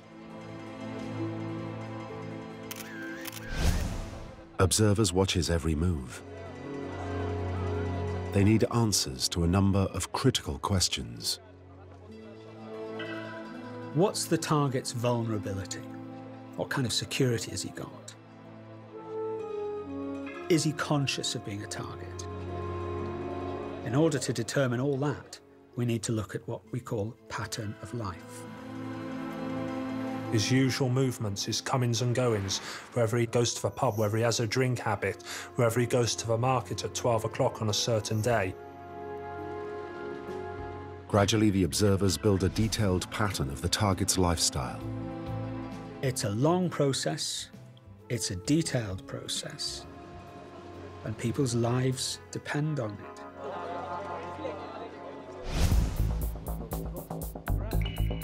Meanwhile, the Sicari hitmen are put through intensive training.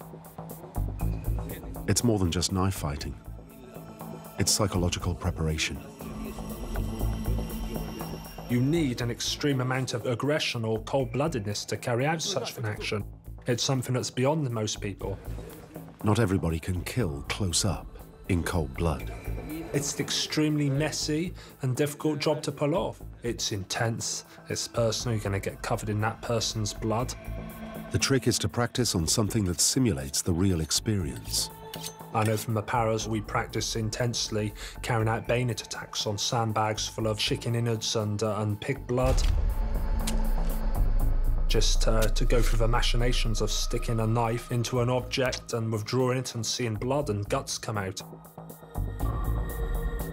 It's something best left to spies and other cold-blooded individuals or assassins. Every aspect of the mission is exhaustively rehearsed. Finally, the details are checked, one last time. Target identified. Routine established. Training complete. Weapons distributed. It's time to make the hit.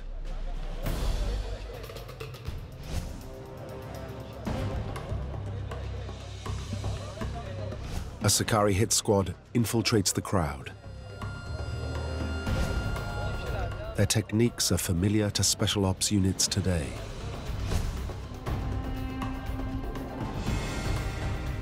They would go in broad daylight, they go to the market, you mingle among hundreds or maybe thousands of people. You will have people watching all the time, teams dedicated to reconnaissance. The reconnaissance team locates the target. Are there any signs of unexpected danger? Finally, the mission gets the go-ahead.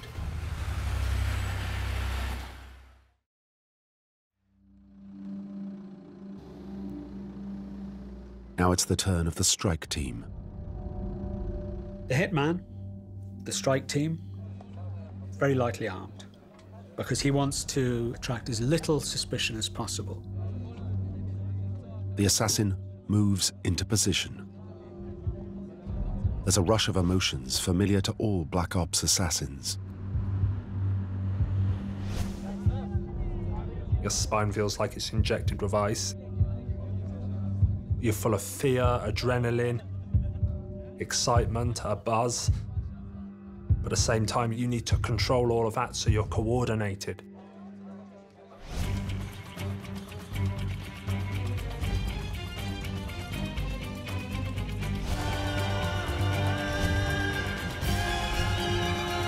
The hitman quietly unsheathes his weapon and waits for the exact moment.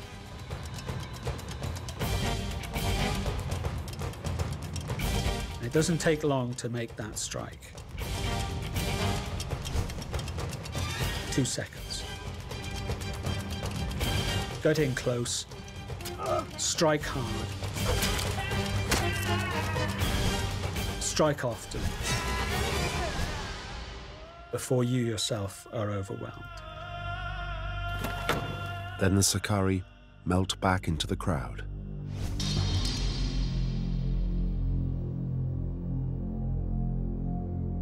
They kill the man, drop the daggers, and then become part of the crowd, reeling in shock at this terrible murder that happened. Who could have done it?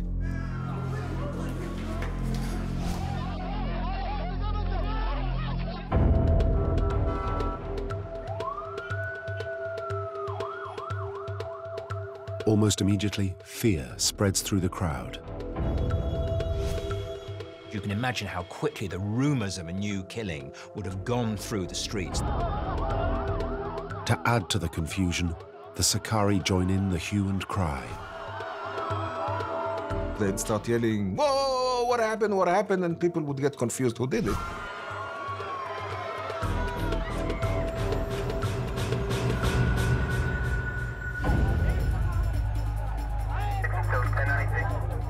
This is what asymmetric warfare is all about. What they're demonstrating is that they can strike anywhere, anytime. Camouflage in, cover out, increase of demonstrative effect. The Sakari know that with just a few men, they can put a whole city on edge. It's a tactic familiar to security forces worldwide. You make that market very unsafe, not for the Sakari, but for the other people, because you don't know who the enemy is and who is not. And so you create an atmosphere of uncertainty, you create an atmosphere of fear, of anxiety, and that's what they wanted. What terrorists are about are not eroding the enemy forces through killing them. They're about making statements. If we can get him, we can get you. It's classic guerrilla warfare. The Sakari know a Roman response is inevitable.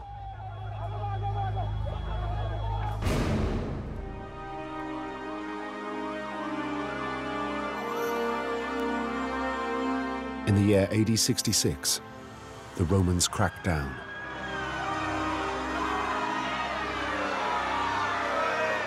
The man in charge is Gessius Florus, the governor of Jerusalem. Gessius Florus is from a town in what is now Turkey. So he's a member of the provincial aristocracy, not the Latin-speaking Roman aristocracy, very much, therefore, a man on the make. For Florus, this is an opportunity to shine in front of his masters in Rome. In a now infamous command, he orders his men to steal treasures housed in the Second Temple on Jerusalem's Temple Mount.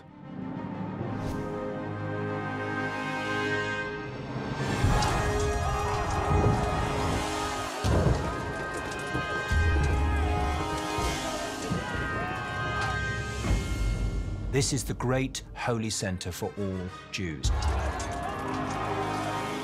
Symbolically, to do something like this for the temple where God is, you know, where the Holy of the Holiness. Oh, I mean, no. The psychological impact of such a thing is tremendous. Here they remove the equivalent of £250,000 of treasure in lieu of unpaid taxes.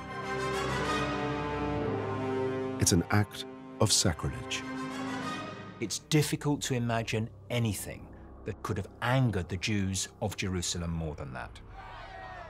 There were people who were willing to die for that.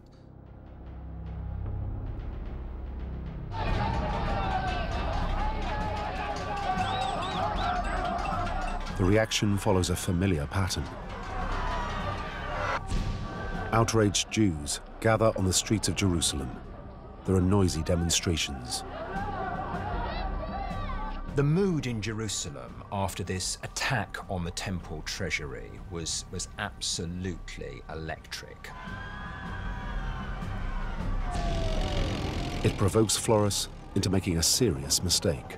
He sends in troops to restore order. Protesters are publicly whipped. Some 4,000 people are executed or crucified.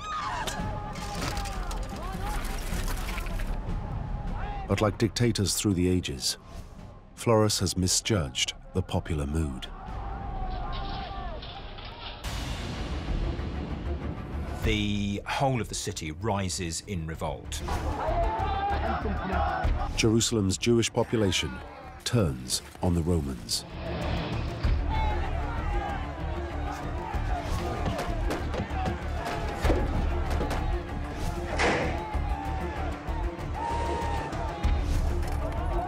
There are now tens of thousands of new, young Jewish fighters on the streets, determined to cleanse the city of this alien, infidel, pagan presence.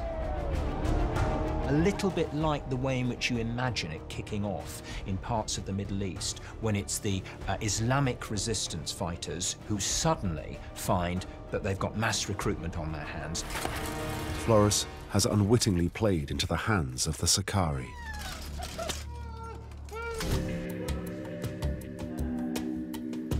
Menahem gains a flood of new recruits.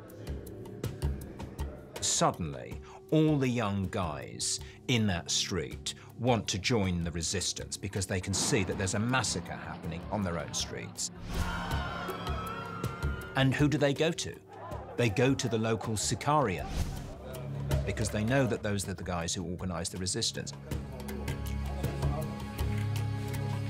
But the sheer number leave the Sicarii with a problem.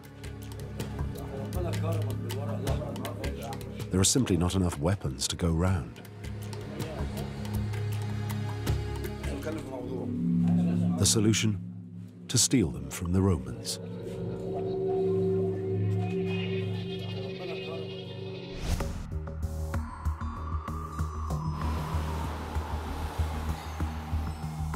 That summer, Menahem leads a group of Sicarii warriors in a stealthy guerrilla raid.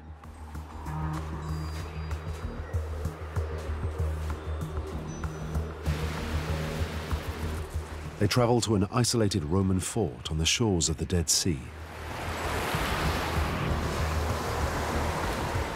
Here, they break in.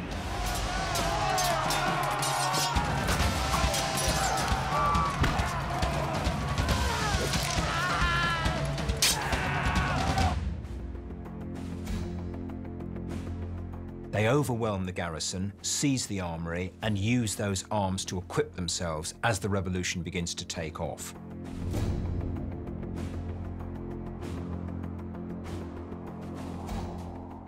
The hall includes swords, daggers, and javelins.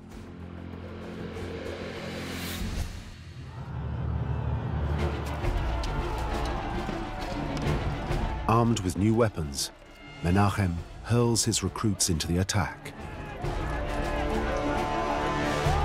They felt that they have nothing to lose. They have to, stand up to the rights and fight and throw the Romans out because it's their country.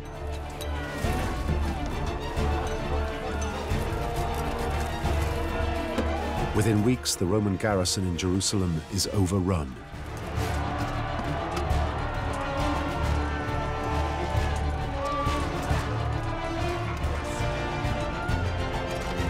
The Romans are forced to flee the city. Jerusalem has been liberated.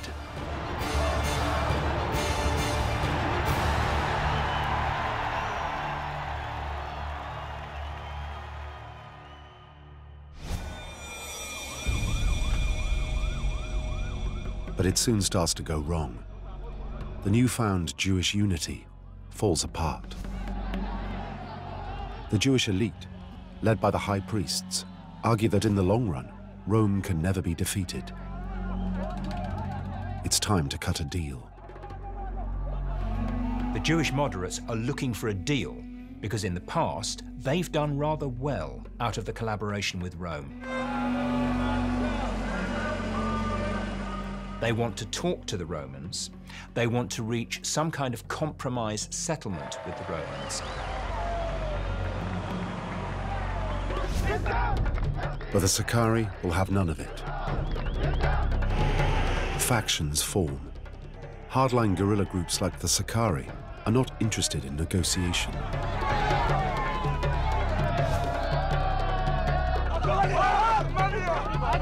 As far as the Sicarii are concerned, there's to be no compromise. We're going to go the whole way. This is a revolution that is going to cleanse the Holy Land of infidels and of injustice.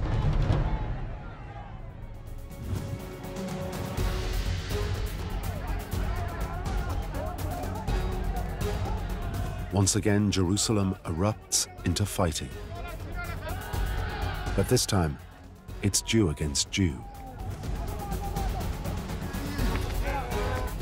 There was a struggle for control, a struggle for leadership.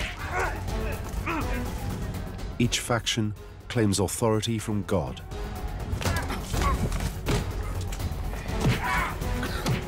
Imagine, you have God sitting on your lap, and God tells you that if you're a real good Jew, this is what you should do. And you have other Jews who says, well, God sits on my lap, and God tells me differently. Then what are you going to do? In a series of running battles, the Sicarii kill moderate Jews and priests.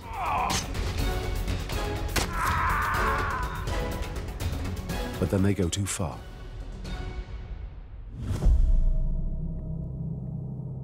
The Sicarii attempt to impose their own extremely pious form of religious law on the rest of the city.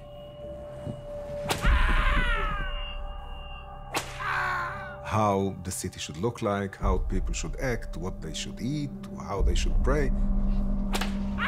You don't do this? Forget it. I mean, if you're not with me, you're against me. You're dead meat.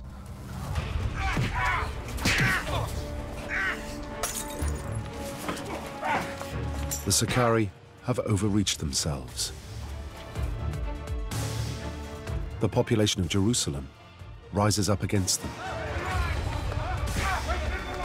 Their leader, Menachem ben Yair, is killed.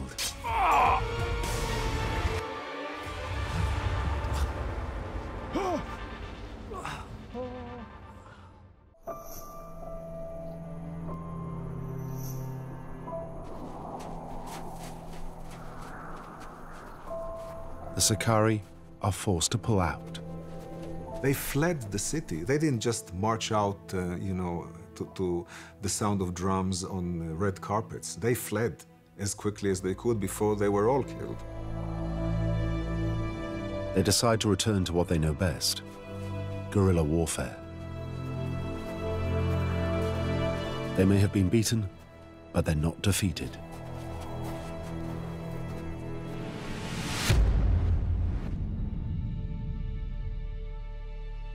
They choose as their base the almost impregnable Roman fortress at Masada.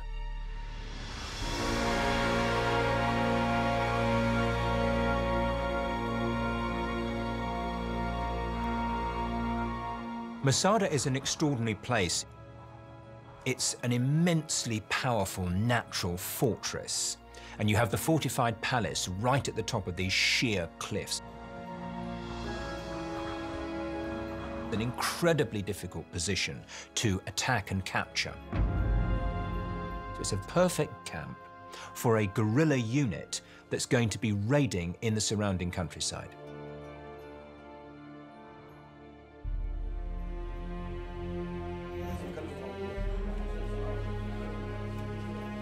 The Sicaris' new commander is Elazar ben Yair, a relative of their assassinated leader and a veteran of the fighting in Jerusalem.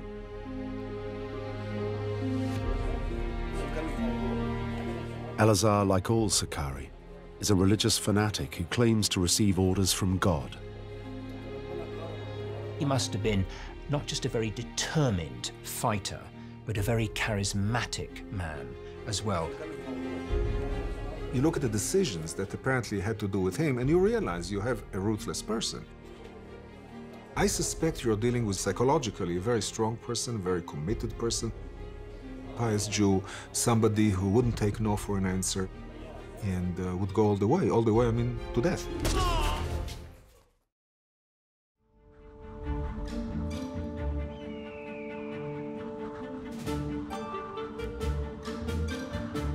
The Sicari rebels are joined at Masada by their wives and children.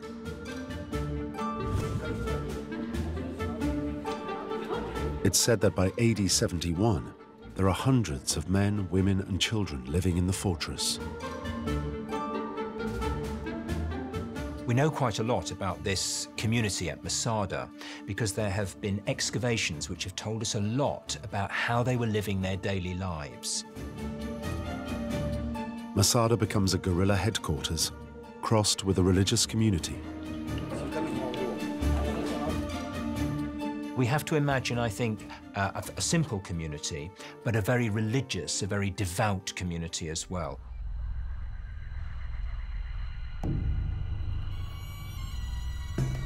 It's not a comfortable place. Food and water are a constant problem. Masada is a tough place to live. I mean, temperatures are extremely hot. If you don't have water, if there is not enough rainfall, then you have a problem because you also have to accumulate the waters for the summer. The conditions force the Sicari to take violent measures.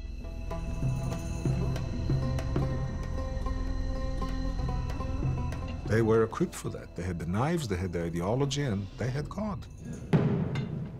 You don't want to argue with that. Elazar's plan? To raid surrounding villages.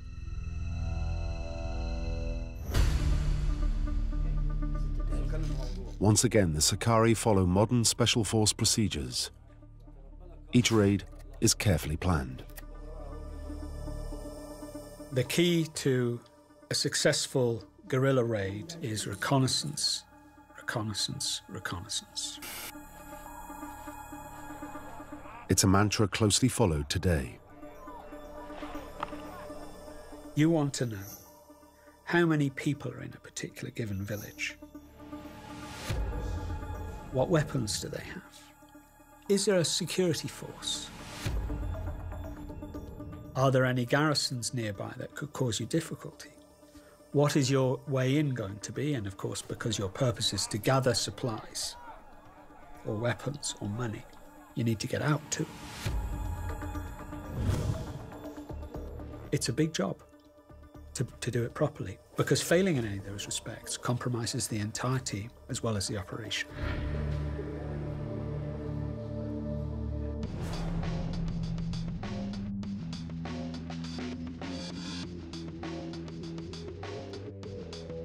One of the best recorded raids is on the small oasis village of Ain Gedi. It's a brutal attack.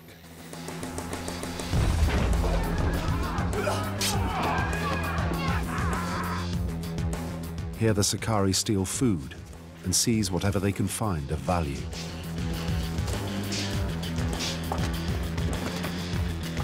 We know that they chased the Jews out, killed 700 women and children, took all the food supplies to Masada. And it probably reflects other raids they did. But they don't just need food. They also need money.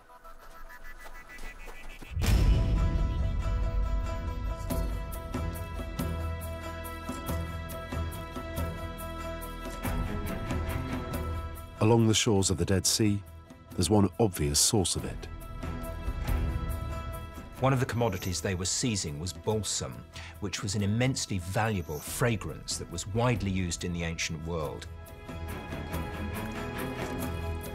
Balsam is an aromatic, pleasantly smelling resin.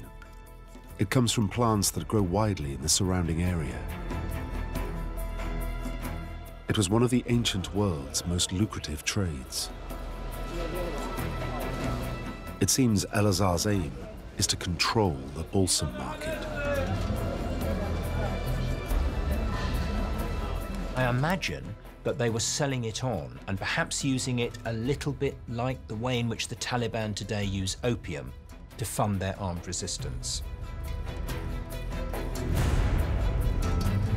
3 years after leaving Jerusalem, the Sicarii camp at Masada is the last pocket of resistance to Roman occupation of the Holy Land.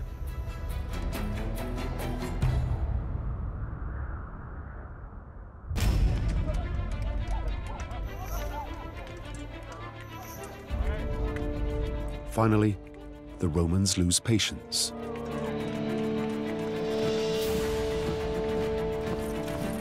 They unleash the full military might of Rome on the mountain stronghold. The man in charge is a politician and general called Flavius Silva.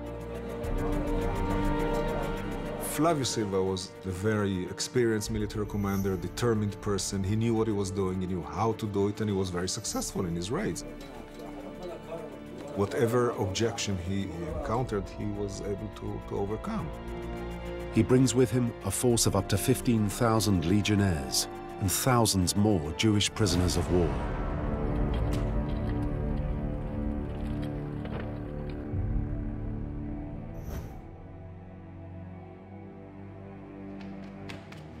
Soon messengers arrive from lookout points around Masada. The fortress is completely surrounded. The Romans are laying siege. From the top of the rock, you would look down and you would see the siege lines forming all around you. 15,000 Roman soldiers, many thousands of Jewish prisoners who were being used to do hard labor. It's a terrifying sight. Silva's scheme is to isolate the Sicarii from the surrounding villages. He uses prisoners of war to build a wall around the entire mountain.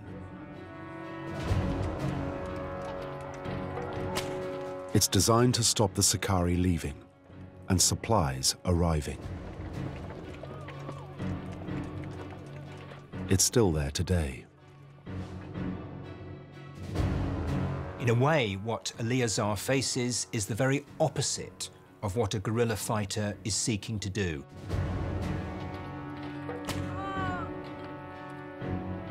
Suddenly, the Sicarii lose the one advantage they have, their mobility. They turn their advantages of mobility, of presence amongst the people, into disadvantages, because they then found themselves fixed to a position, lightly armed, and probably with very little military idea of how to defend themselves properly, against a highly disciplined, very motivated, well-trained and extremely ruthless force.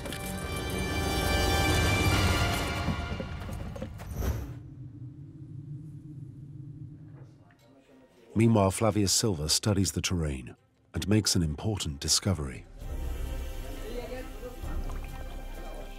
Masada is not as impregnable as it appears.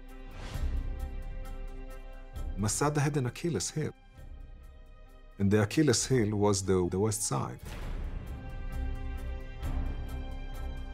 Running up this flank is a natural spur of rock. Here, Silva orders the prisoners of war to build a ramp up the mountain.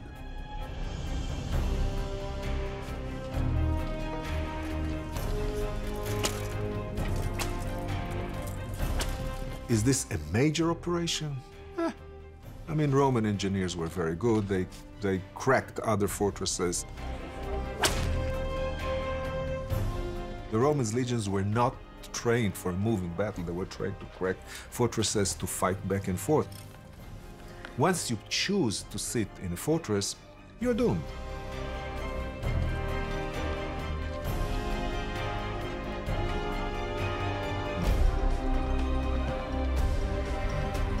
Eleazar rallies his followers. They fight hard to obstruct the Roman ramp, sending down volleys of rocks.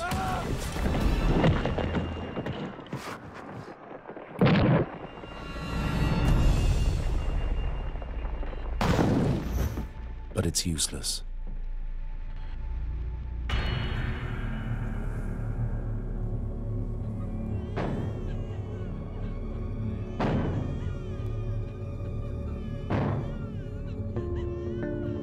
Late one night, huddled groups of Sicarii and their families hear the Romans battering at the fortress walls. They face a terrible choice: fight on or surrender. It was clear that the Romans are going to breach in, going to enter the fortress, and what choices do you have? That was a terrible night. What they face the following morning is the Roman army breaking into Masada, probably killing all of the men, almost certainly raping all of the women, and possibly killing them or then enslaving them, possibly killing their children, or if not, enslaving their children. But for the Sicarii, surrender is not an option. Fanatical groups like the Sicarii never surrender. And they never surrender because what their aims are not negotiable. And therefore, from their perspective, the only solution is to fight on to the bitter end, fight on to their death. We see it time and time again in history, whether it be the ancient world with the Sicarii, all the way up to the modern day with Al-Qaeda elements. And the only way to end the situation is to annihilate them.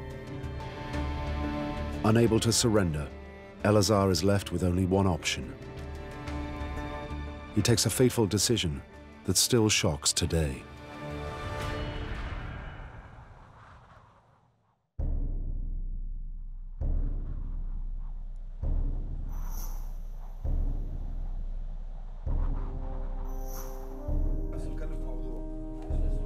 Eleazar makes an impassioned speech. He tells his followers, "Since we long ago resolved never to be servants to the Romans, nor to any other than to God himself, let our wives die unabused, our children without knowledge of slavery.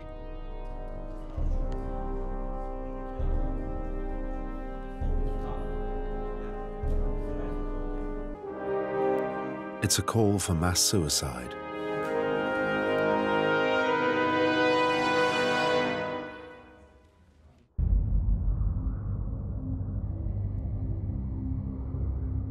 According to the Roman account, the Sicarii set fire to the fortress.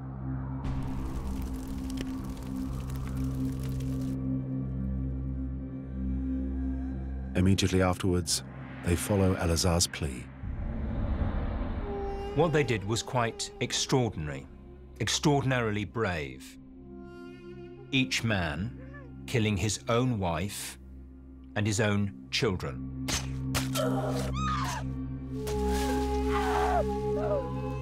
The worst crime imaginable, in a sense. And then among the men, 10 were selected by lot to kill the others. Men that they had fought with through long years of hard struggle. And then among those remaining 10, one man taking the responsibility for killing the other 9. And then, before this sea of corpses, killing himself.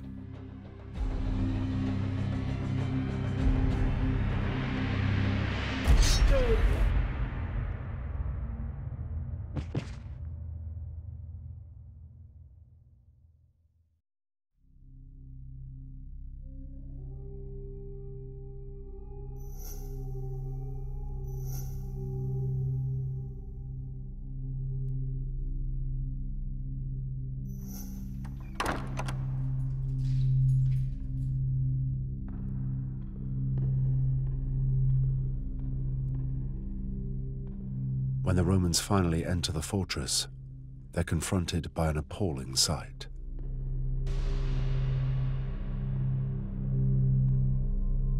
In the words of an eyewitness account, there was an awful solitude, flames within, and silence.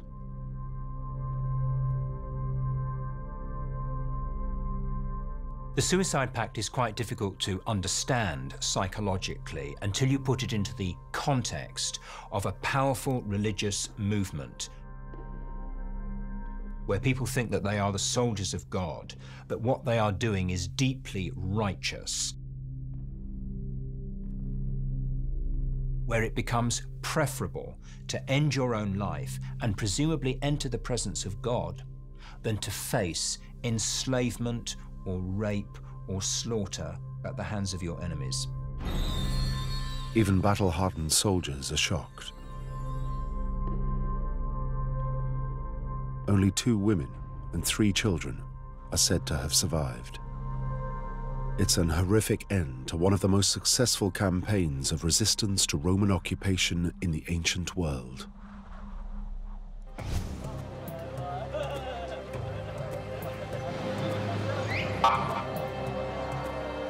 Today in Israel, the Sicarii are remembered by many not as terrorists, but heroic freedom fighters.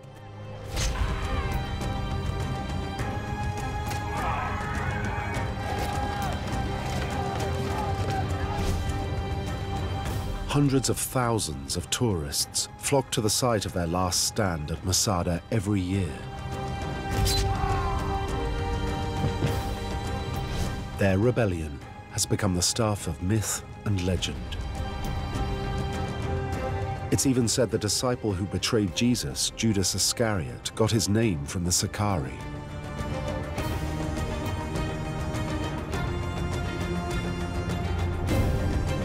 Whatever the truth, the Sicarii remain for many people the most fearsome Black Ops assassins of the ancient world.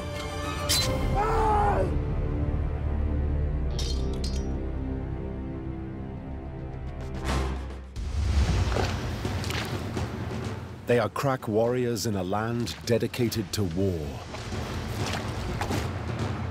Warfare had been going on for centuries. Relentlessly drilled to break every bone in their enemy's body. People were killed, literally beaten to death. Their weapons are crude, but deadly. If you want to kill somebody with a stone axe, you need to be very strong. Now these Stone Age special forces are about to come up against the modern world.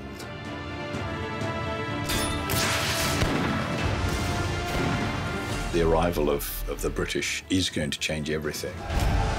What happens next will go down in history. And he's knocked down, bloodied, and tries to rise up. They all want to be in at the kill. This is the true story of how the Hawaiian Koa warriors took on the might of the British Empire and won.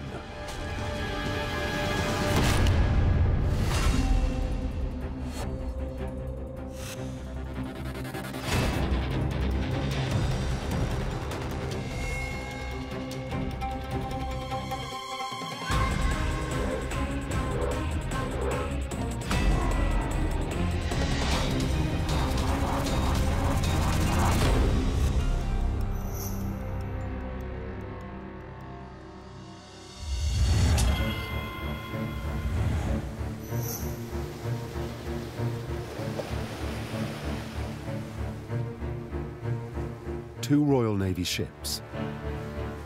Position 19 degrees north, 155 degrees west.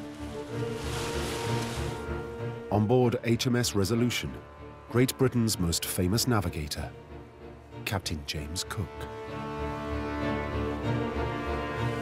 He's in the 3rd year of his voyage and steadily filling in the vast blanks on the 18th century map of the world.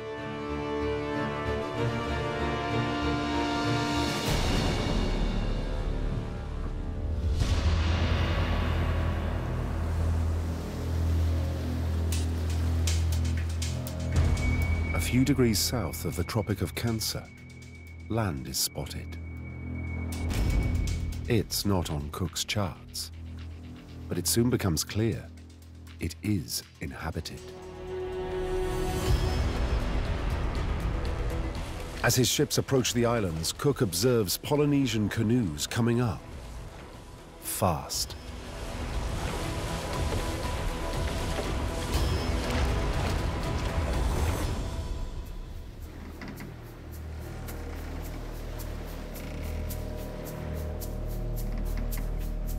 But the islanders bring gifts.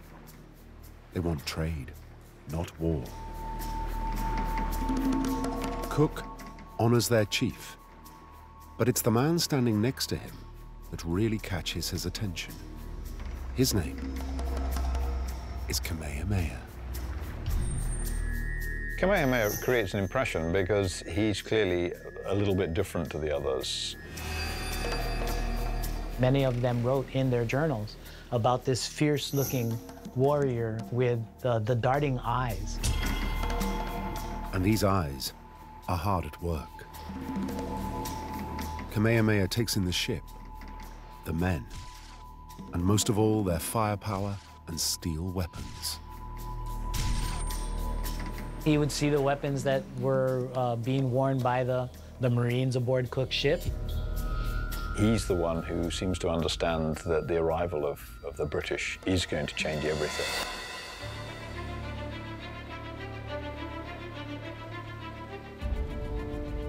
Cook and Kamehameha will meet again. Cook's state-of-the-art force and Kamehameha's Stone Age warriors are on a collision course.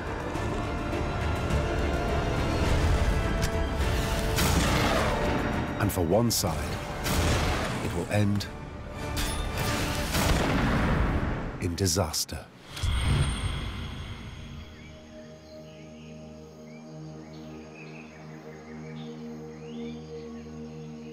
The story starts in this previously uncharted land James Cook calls the Sandwich Islands.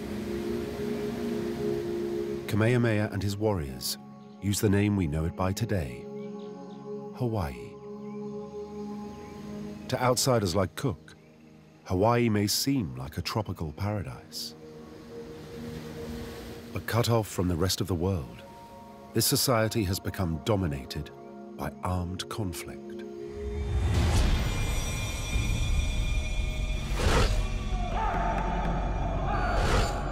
This land is presided over by the all-powerful Ku, the Hawaiian god of war.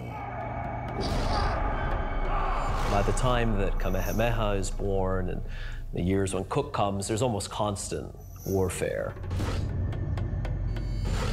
It is a closed society. The islands are isolated thousands of miles from anything else. So this is a lot of dynastic struggle. The high chiefs of the 5 main islands, Kauai, Oahu, Molokai, Maui, and the big island, Hawaii itself, are all battling for supremacy. Each island had a ruler, had a ali'i nui or high chief, but the rulers were struggling with each other. There's a chief, there's somebody who's in overall charge, there's a priestly class who have authority over things beyond the natural, there's a warrior elite.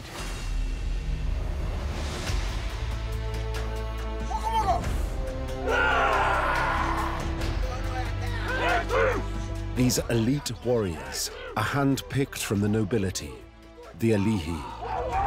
They are Hawaii's special forces.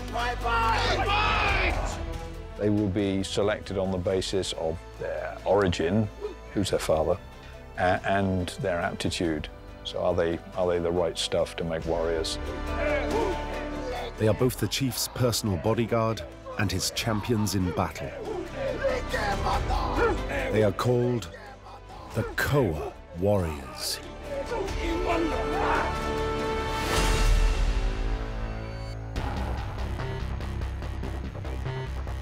The Koa are named after the tree from which they fashion weapons. A lot of the Hawaiian weapons are going to be kind of very heavy wooden clubs, stone clubs, shorter throwing spears, and then a lot of daggers. And that's kind of how a lot of the battles were decided at the end, is this close hand-to-hand combat. In Hawaii, we're looking at a warfare that's going to call on a great deal of physical strength and power. If you want to kill somebody with a stone axe, you need to be very strong. They would have stood out from the crowd physically, by their dress, by their physique. They would have strutted about like a professional military class.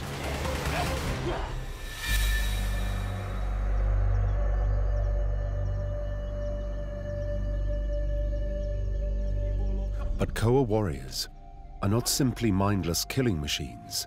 They fight to gain a sacred substance they call mana. It's probably most easily defined as spiritual energy or spiritual power. It's like a life force or, life essence. But it was also something that could be increased through warfare. Mana is gained by victory on the battlefield. One of the features of Hawaiian fighting would have been not only to increase your mana, but to insult or to challenge your opponents as well, and to reduce their status through warfare. Defeat in battle leads to an instant loss of mana. If they fail in war, they will lose their status, and they could be reduced to slavery. So they need to be very good.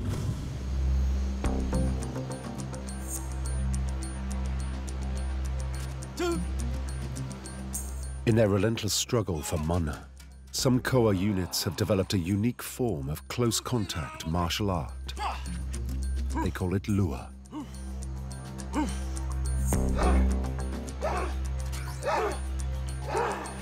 Well, lua is the bone-breaking and joint dislocating arts of the Hawaiian chiefs, the nobility. In the 19th century, the violent art of lua was suppressed and went underground. Today, its secrets are being passed on to a new generation by a handful of grandmasters, such as Mitchell Eli. Strike to the neck. We'd like to demonstrate for you now the fighting art of the lua. Akakau. There's the break of the little finger. In the thumb, dislocation of the wrist, breaking of the elbow, and finally dislocation of the shoulder.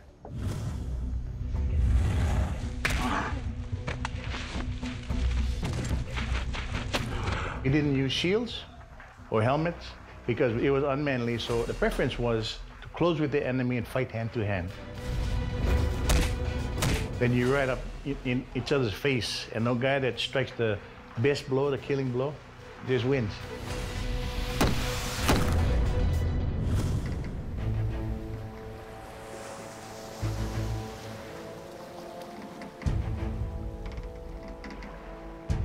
One man is to become the most celebrated Koa warrior of them all. Kamehameha, the man who stood out on Cook's ship.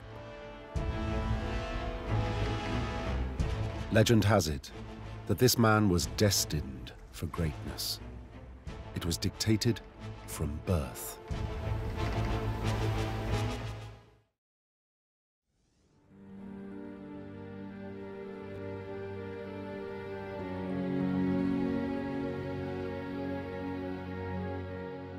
We don't know for certain when he was born, but the ancient Hawaiian records indicate that there was perhaps a comet, and we know that Halley's Comet comes in 1757 or 1758.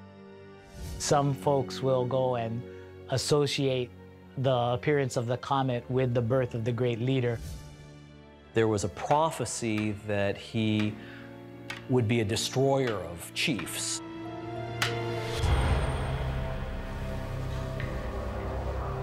The High Chief feels so threatened, he decides to act against the child, even though it's his own nephew. He immediately ordered that the child be killed. And so Kamehameha's family and his supporters actually hid the child.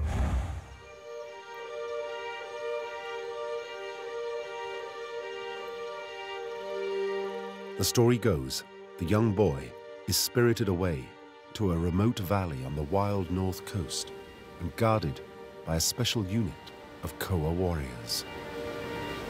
The boy had been raised only by warriors charged with his protection, and there were no other children in his life. He had only been raised to be a leader. And this single boy growing up in the company of warriors now earns his name. The name Kamehameha translates the lonely one.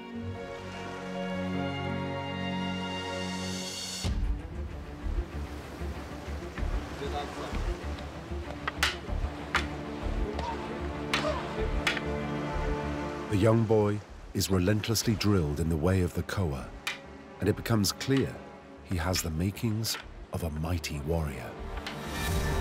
Well, as he begins to grow, his physical size becomes apparent. The chiefs in general were physically larger than the common people. And even in a land of giants, Kamehameha was a very large man.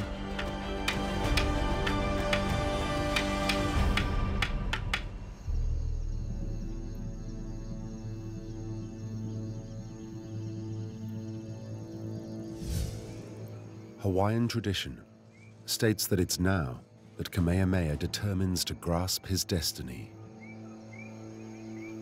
The young man takes on the legendary Naha stone, all 5,000 pounds of it. According to the story, similar to Arthur and the sword in the stone, if anyone would be able to move the stone, they would be able to conquer the entire island.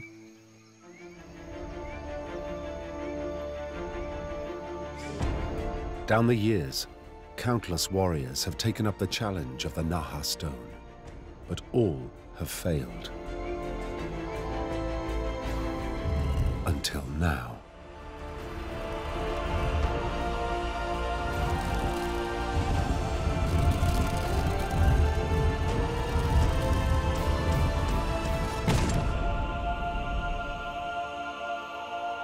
This would have been something that added to his status and reputation as someone who was a contender for unifying all of the islands in the Hawaiian chain.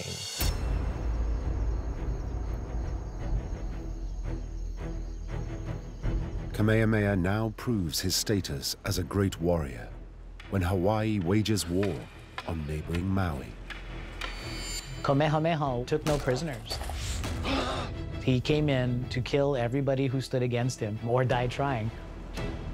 Kamehameha's prowess in battle is soon recognized by the king. He makes Kamehameha the war chieftain. He's responsible for the war god. So that clearly indicates that he must have been a very proficient warrior to have that high of a responsibility given him.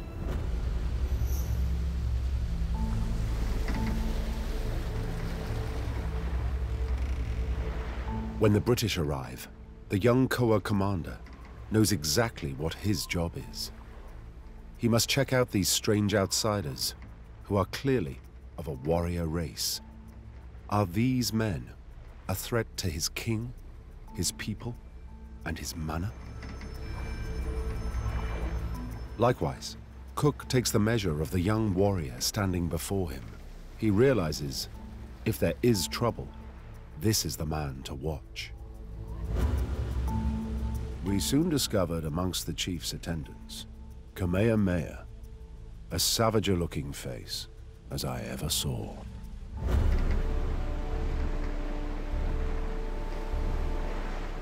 Cook badly needs to go ashore to resupply his ships.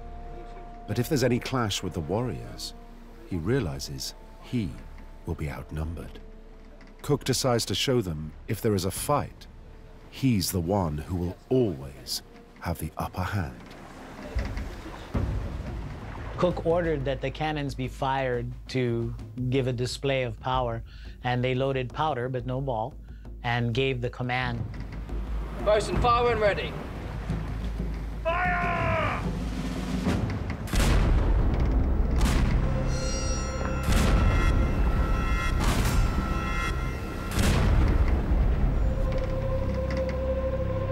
When the cannons were fired, the great roaring sound caused the Hawaiians to drop to the deck in fear and tremble. Kamehameha, again, the officers noticed, he didn't drop, he didn't even flinch.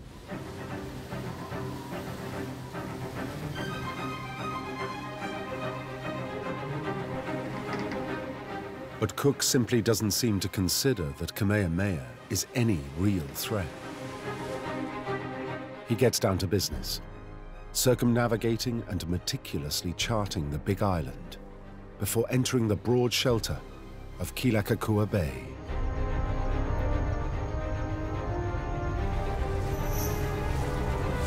As the ships drop anchor, hundreds of canoes come out to meet the Royal Navy vessels.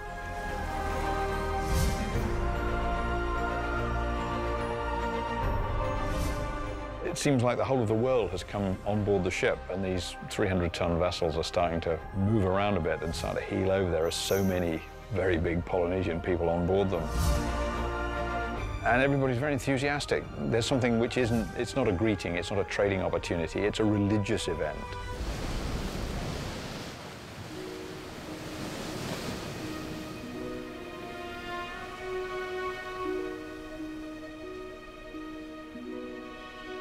What Cook doesn't realize is that he has arrived at a highly unusual time in the normally war-torn Hawaii. The arrival of Cook is associated with the harvest festival called the Makahiki.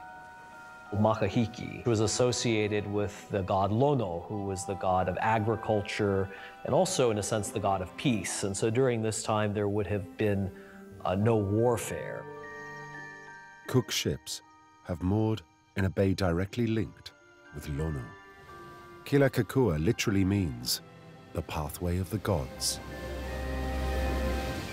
Lono was a fair-skinned god. He promised he would return on floating islands. So when Cook's ships were spotted with the great sails billowing from the yardarms, it was assumed these were the floating islands of Lono finally coming to return. There certainly is quite a bit of evidence to show that the Hawaiians believed that Cook was Lono. Some would argue that he was treated almost as a god. Some Hawaiians, there's accounts of them basically prostrating themselves on the ground in front of him.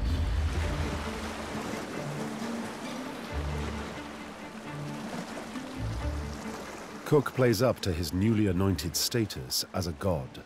Being Lono is proving highly profitable in securing some badly needed supplies. They came looking for provisions, and they came at a time when the way you showed off your righteousness to the god was to give away as much as you possibly could. While provisions are gathered for the ships, Cook's sailors discover almost anything can be traded for a handful of iron nails.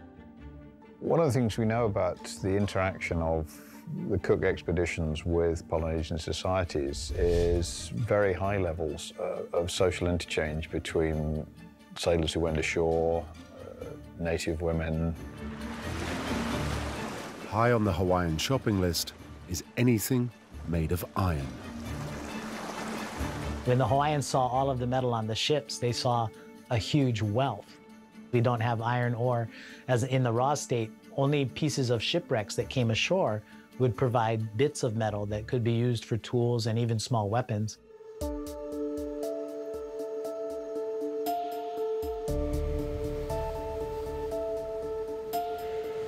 But not everyone is caught up in this flurry of sex and hard bargaining. The one group in this society that doesn't have a great deal to trade are the warriors, because the British don't need any warriors, and the warriors don't have anything that the British want.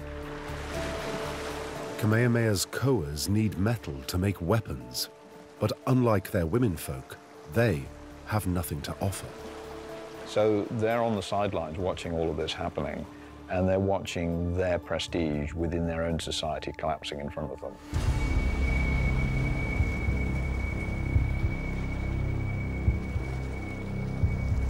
During Makahiki, the warriors are forbidden to wage war, but they are determined to put on a show of strength.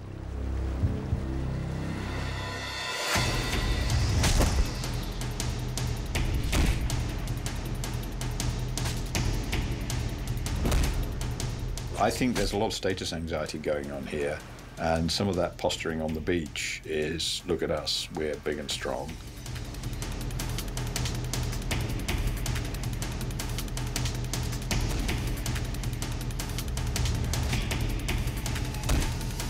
Cook's men describe it as a boxing match. But this goes way beyond sport. Frequently, people were killed in these matches, literally beaten to death.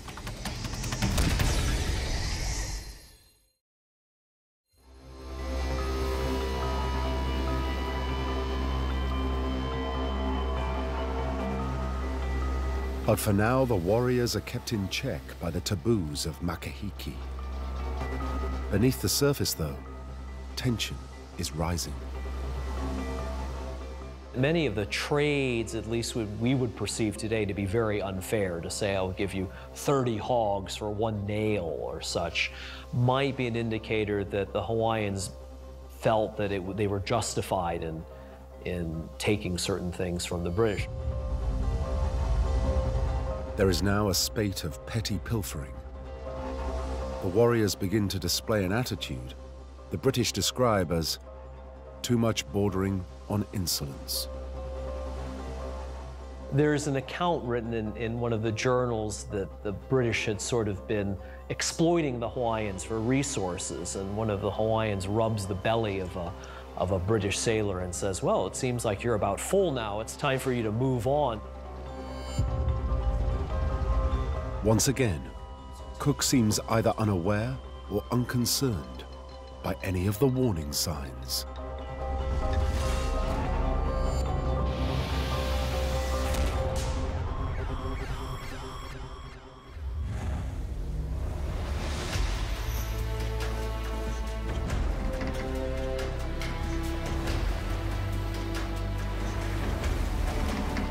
After 16 days in Hawaii, Cook finally sets sail. The great explorer returns to his primary mission, to discover the elusive Northwest Passage, believed to be located in the frozen wastes of North America. Cook's initial visit to Hawaii is very largely successful. You know, it's a classic visit to a Polynesian island. It's the kind of thing that naval men will dream of.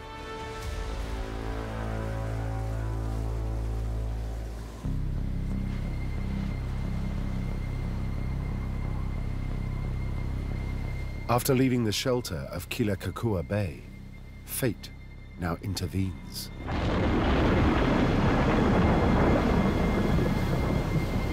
Cook's ships ride the storm for 3 days, and then disaster strikes. The foremast on HMS Resolution shatters. The crew has no alternative but to limp back to Kealakekua for major repairs. Cook arrives back in Kealakekua Bay, and he and his men must have expected that they'd meet the same happy, enthusiastic, positive, friendly Hawaiians, and they don't.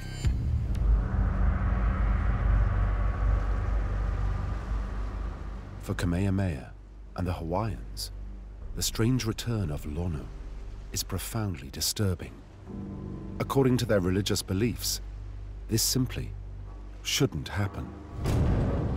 Rather than being open and friendly, most of the people recede and hide from the ships instead of welcoming them.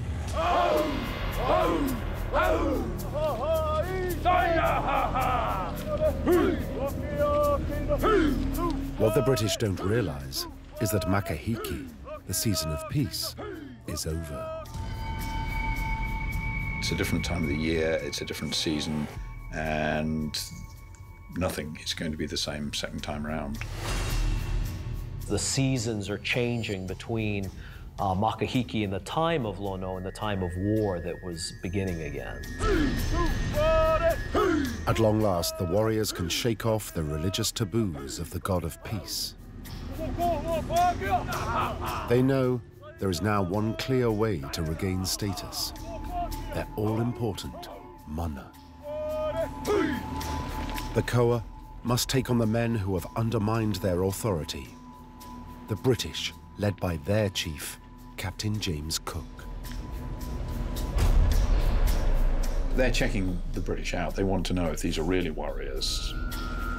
Because most of the British crew, the Marines, and even the sailors, are not going to look very impressive physically to the Polynesians.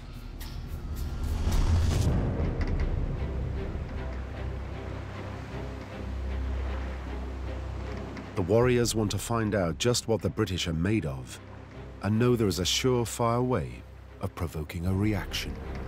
Things start to go missing from Cook's ships. The British had things that they wanted, and the easiest way to get them was to pick them up and carry them away. They had no moral compunction in stealing. Theft is actually a skill in the Hawaiian culture. In the Polynesian culture, there are people that are famous thieves. You need a thief from time to time. And unlike on the first visit, it's no longer petty pilfering. Now the Hawaiians steal items essential to the success of Cook's mission and the safety of his men. Tension boils over when a warrior makes off with a blacksmith's chisel and tongs.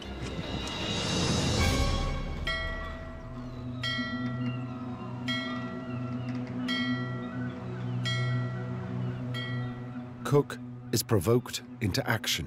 He decides it's time to teach the Hawaiians a lesson in British justice. 40 lashes in full view of the warriors watching from the beach.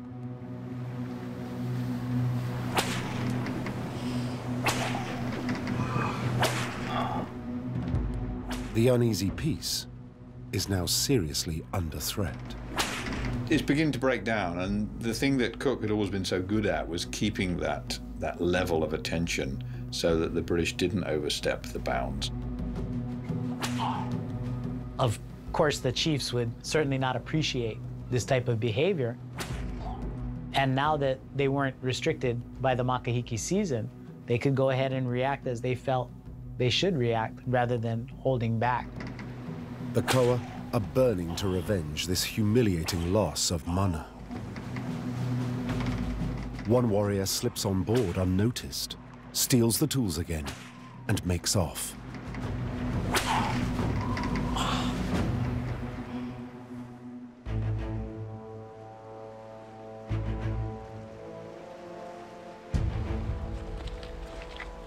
Now it's Cook's turn to taste humiliation.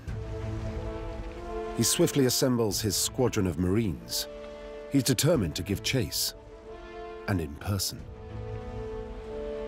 He's laughing at Cook, not because it's funny, but because he's trying to humiliate. He's saying, come on, run, catch me, you know. This is a game.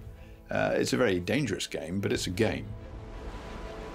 The veteran commander and his fully laden Marines stand no chance of catching the strapping young warrior. The British would be frustrated. They would not be able to chase down the thief. So the idea of being able to steal something and get away with it was quite the game for the Polynesians. And the object of the game is to provoke a response from the British. The thieving is not about the goods, it's a challenge. Stop it!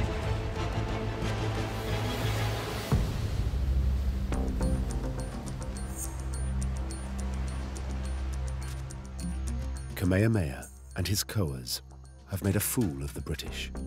But the mana-hungry warriors are out for blood. But while Kamehameha has superiority in numbers, he realizes if it comes to open conflict, he's outgunned. To take on Cook and win, Kamehameha knows he must find a way to even up the odds. He was a warrior and he wanted metal daggers. It will give him and his small group of followers an edge in battle, whoever they're fighting. If they end up fighting the British, a knife is still better than a stone axe.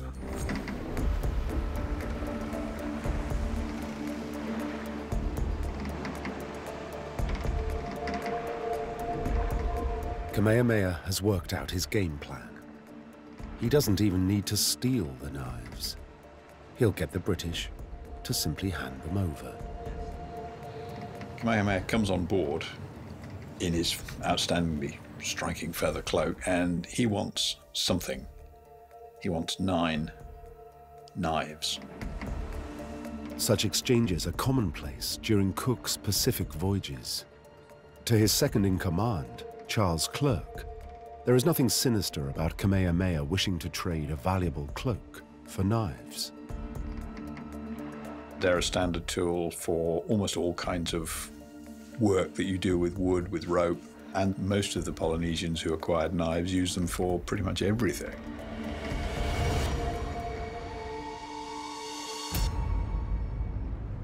But Kamehameha doesn't work with rope and wood. He is a warrior chief and knows exactly what his job is. He's a highly trained killer.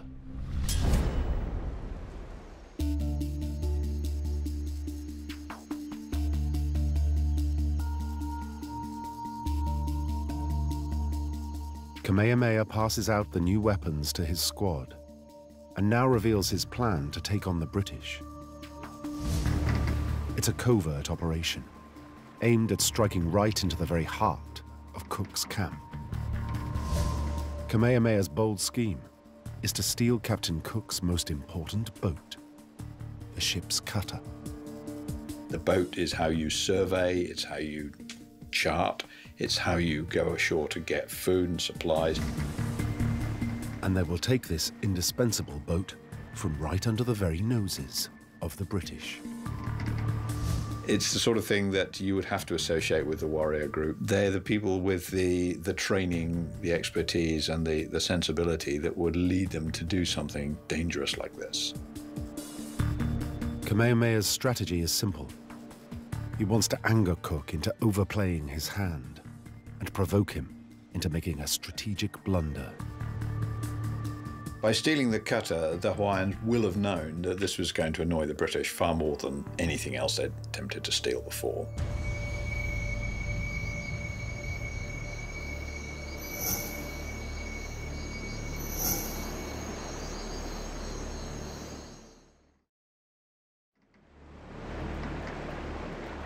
The day of tension draws to a close, and all now seems calm out on the water. But below deck, Cook is still raging at his earlier humiliation at the hands of the warriors. He orders Clerk to double the watch and commands, have the muskets loaded with ball instead of shot, and if there is any more stone throwing or insolence, fire upon them. So much as breathe.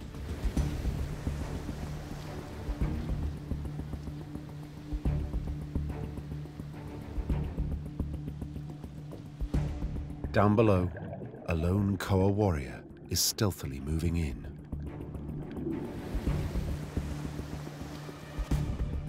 They're taking the British on, and they're challenging them, and they're going to see if the British are as tough as they claim to be. The consequences of challenging the British are not predictable.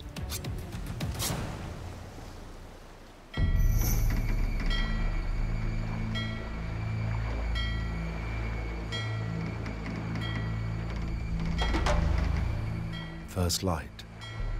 The officer of the watch immediately realizes the ship's cutter is gone. its mooring rope has been cleanly sliced through, and by a knife. Clerk breaks the news to Cook. Good morning. You have to remember that in Cook's world, there's nothing much more important than a good ship's boat. A sailing ship without boats is a disaster.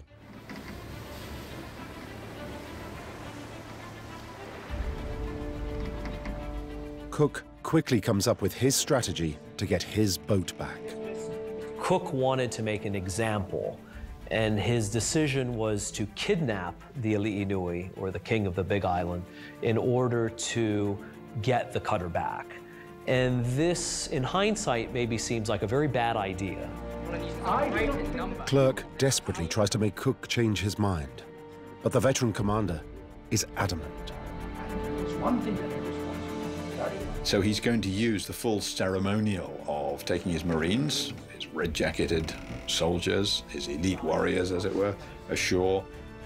He's going to use the overwhelming firepower at his disposal to intimidate the Hawaiians, and there's now a danger that something is going to get out of control.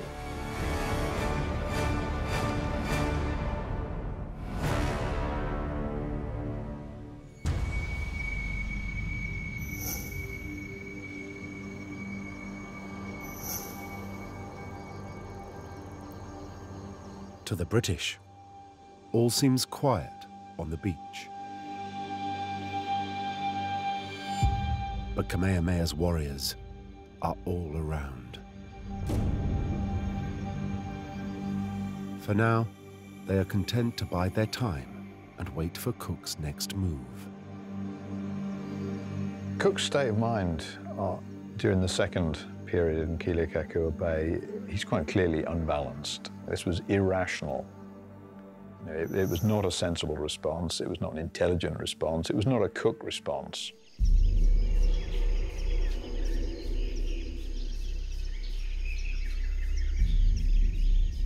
When Cook marches into the royal compound, he immediately quizzes the king about the missing cutter.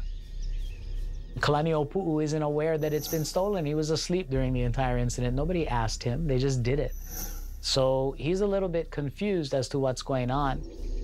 Cook tries to get the king to come with him. The king doesn't defy Cook, but his attendants and such are very worried about this situation. Kalani'opu'u seems under the impression that Cook is inviting him to visit his ship. And initially, he is more than happy to go along with this proposal. But as the party approaches the seafront, the king starts to waver. He becomes confused, and so he shows his refusal by sitting down in the trail right in front of Cook. Despite his rage, Cook backs off. He realizes manhandling the ruler of Hawaii is not his best move. Cook is a practical man. He sees that the chief is refusing and immediately decides to scrap this plan. We'll go back to the ship, we'll come up with plan B. Cook is about to order his men back to the boats, and then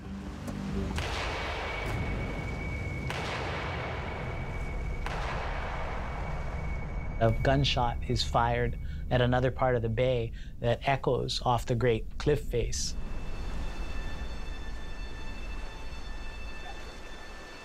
Now news reaches the king.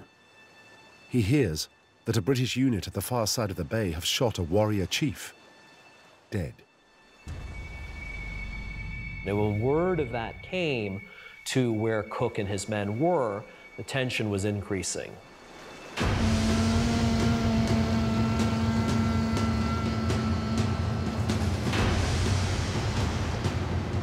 It's the moment that Kamehameha and his warriors have been waiting for.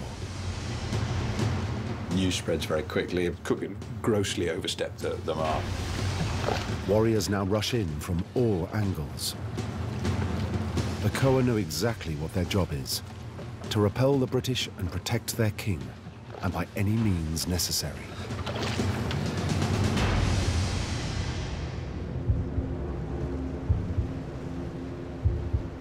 The Hawaiians become more threatening.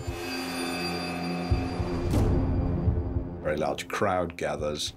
And Cook is now in a very difficult position.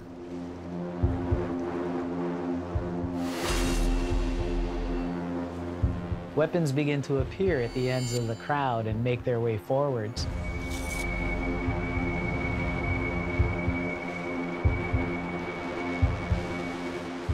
Cook and Phillips face the Hawaiian crowd, and now the standoff becomes quite close.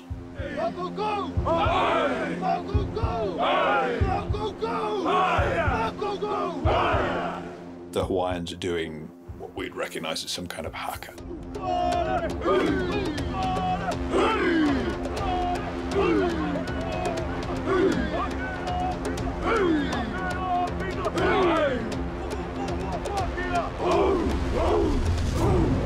Somebody steps out of the crowd.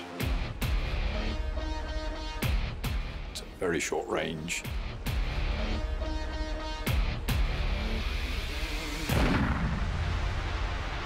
Cook fires his gun.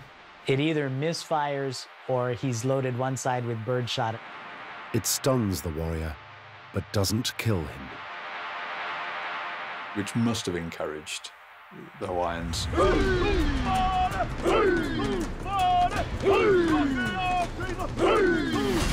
Now another warrior runs forward, this time towards Marine Lieutenant Molesworth Phillips.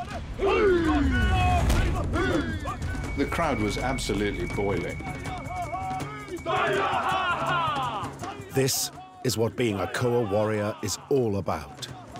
Years of intense training now kick in, automatically. The Hawaiians begin to press the attack.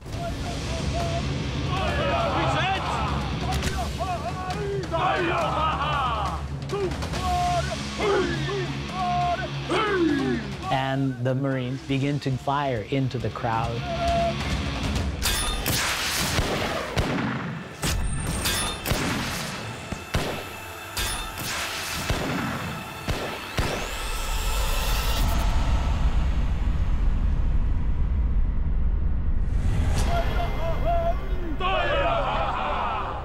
To the shock of the British, Kamehameha's warriors stand their ground.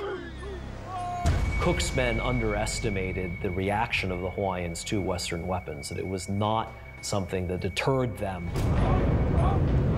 The ship can't fire to cover them, and the crowd surges forward.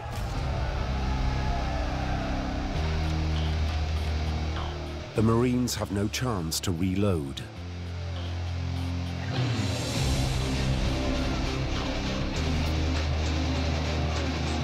The order goes up to retreat to the boats. Cook moves back to the water's edge, but suddenly he stumbles.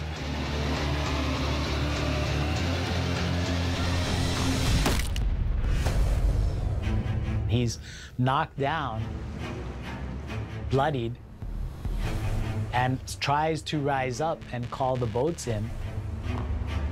The Hawaiians see this as a sign of weakness. He can't be a god if he is now suffering like this. And once they see him bleeding, the call goes out that he's a man, just like any other man. And he's leapt upon in great numbers. He's stabbed, almost certainly with one of the blades that Kamehameha has exchanged with Clark only days before. They're taking daggers out of one guy's hand so they can use it to poke holes in him. When they take him down, they all want to be in at the kill.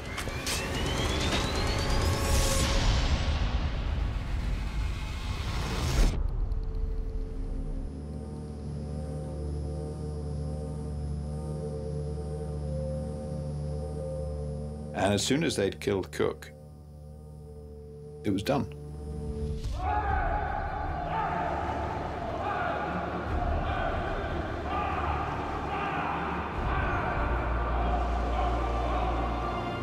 Kamehameha and his Koa warriors have taken on the might of the British Empire, and they've won. All the warriors wanted was to prove themselves, to re-establish their kudos, their credibility, and they achieved that very swiftly. They've secured an enormous increase in their prestige. They've seen off the enemy chief. He's dead.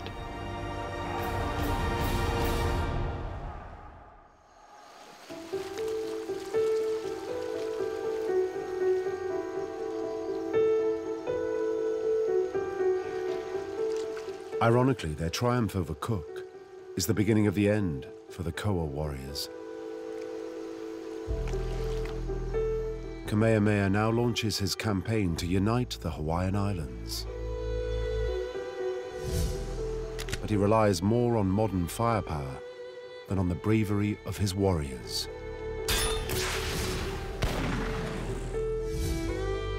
Kamehameha finally succeeds in uniting all the Hawaiian Islands in 1810. And now the writing is on the wall for the Koa warriors. Once unification happens, there is really not the same sort of need as there had been for warrior classes. After unifying the island, I think the society starts to change. The warriors' lust for war and mana is replaced by a new Hawaiian spirit. It's called aloha, signifying peace, compassion, and mercy. Aloha encapsulates modern Hawaii, a tropical paradise attracting visitors from all across the world. But in recent years, many are now rediscovering that very different Hawaii. The land of proud, skilled, and fiercely independent warriors. They were the elite, the special forces of medieval Japan, ruled by an ancient code. The way of the samurai is death. They have no other skill to sell except their ability to kill people. They are obsessed with death. At the heart of their world is the deadliest blade ever made. When you pick up a Japanese sword, it actually feels, it's almost alive. Their mission? Protect the honor of their clan. There is no alternative. Absolutely impossible not to take revenge. Absolutely impossible. The 47 Ronin were doing exactly what they had to do.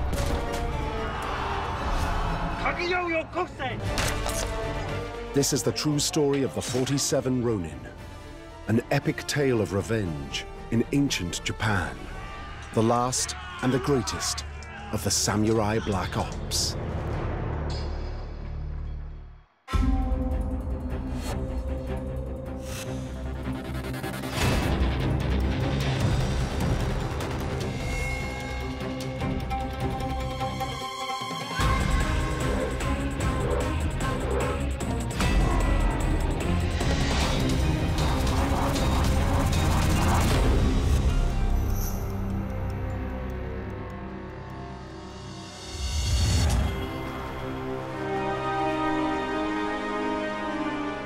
It's 1703. The city of Edo in Japan is a teeming metropolis. It's the capital of a major Eastern power and the headquarters of a military dictatorship. In one of its smarter suburbs, a top government official has been enjoying a party for the cream of Edo society. Lord Kira Yoshinaka has served the shogun, Japan's absolute ruler, all his life. He's an influential bureaucrat, and he's cleverly ensured that he and his family enjoy the protection of his master. Kira is an older man. He is a hatamoto, a high-ranking knight, we would say. He's married well, and his daughter has married extremely well, and he's well connected. He lives by the rules of conformity and has made his name with the court's philosophy of obedience and fitting in. If you know your place and you perform in the place you are supposed to perform, the world will be a harmonious place. Everything will work. Everyone should be linked in this very powerful, strong hierarchy. Everyone must do what they're told.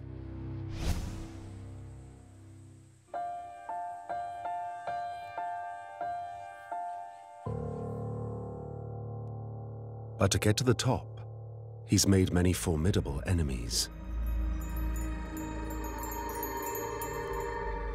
One group has been worrying him for some time. But tonight, Kira is letting himself relax a little. He's had some encouraging intelligence. The group seems to have disbanded. It turns out to be a fatal mistake. Because what he doesn't know is that 47 samurai commandos are closing in on his mansion. And they have one objective: to find and kill him. In the utmost secrecy, a band of outlaws has resurrected a near-forgotten way of war. Now they're hell-bent on wreaking terrible revenge. When they turned up in Edo, it was a massive shock. And they were using all the weapons. Sword, spear, bow, everything. And they knew how to use them. And so far, Lord Kira and his household are completely unaware of the danger they're in. They are about to come face to face with a force who will become one of Japan's greatest legends, the 47 Ronin.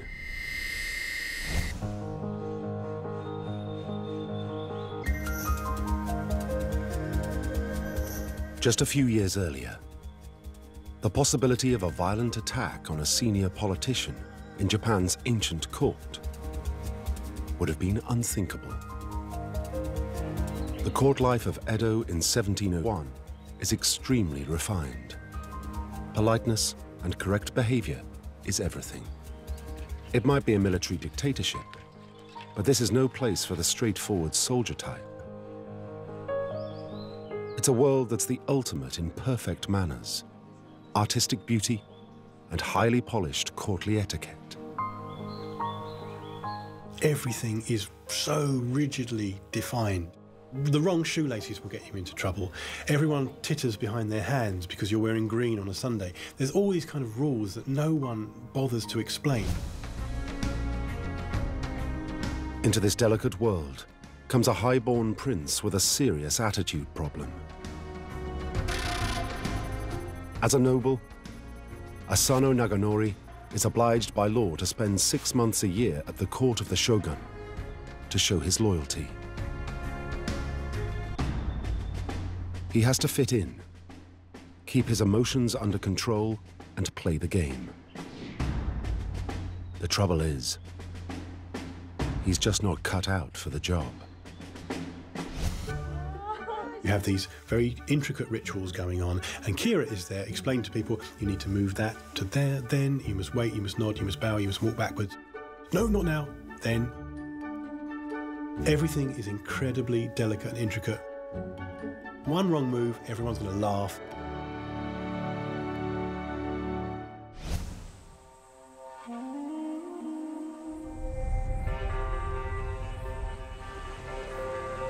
Asano's country seat is far, far away from the refined airs of Edo.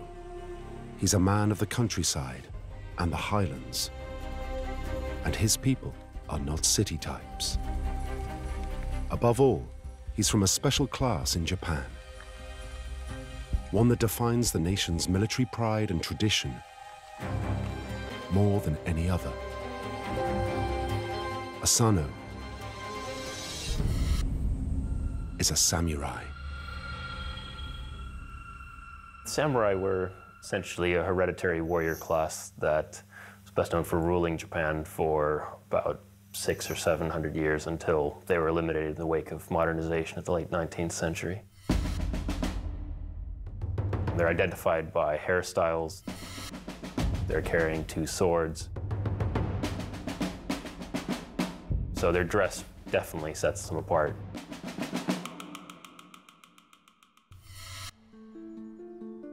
By the time Asano arrives at court, Japan has been at peace for 100 years. It's been a long time since anyone saw real conflict.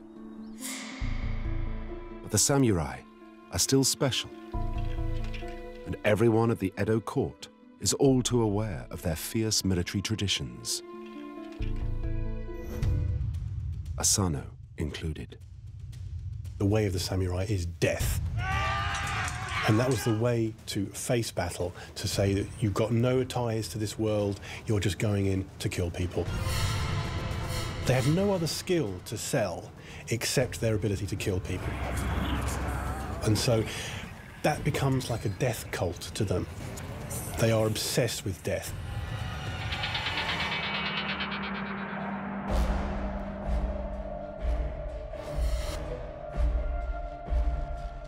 Above all, the samurai are fearless. The height of excellence for any warrior is bravery, and the samurai take it to extremes. Being a samurai is about mastering your body, your emotions, your skills, and then perfection them to the point that it is that full mastery that determines your ability to perform in battle. But in Japan of 1700, the samurai like Asano have a problem. They are an elite class of expert soldiers in a country that has abolished war. There is quite simply nothing for people like Asano to do. The shogun had issued a decree saying there will be no more wars, stop spending money on castles, when there's no fighting to be done. And in fact, in 1703, it's exactly 100 years after the last real battle of the samurai. Everyone's sitting around, it's the great-grandchildren of the original samurai victors, and they're arguing about how a samurai should behave. And nobody really knows. The samurai or bushi of the 18th century may never have seen actual warfare, but they still have all the pride you'd expect from a group backed by a 1,000-year-old military tradition. And in Asano's country estate, the way of the samurai, or bushi, meant perfecting your horsemanship and keeping your fighting skills up. The courtiers in the shogun's palace, they were all samurai, bushi. They'd kept their fighting skills alive in the 100 years of peace, but they weren't what the country samurai were. They were so much stronger than the ones that had been weakened by years of court life.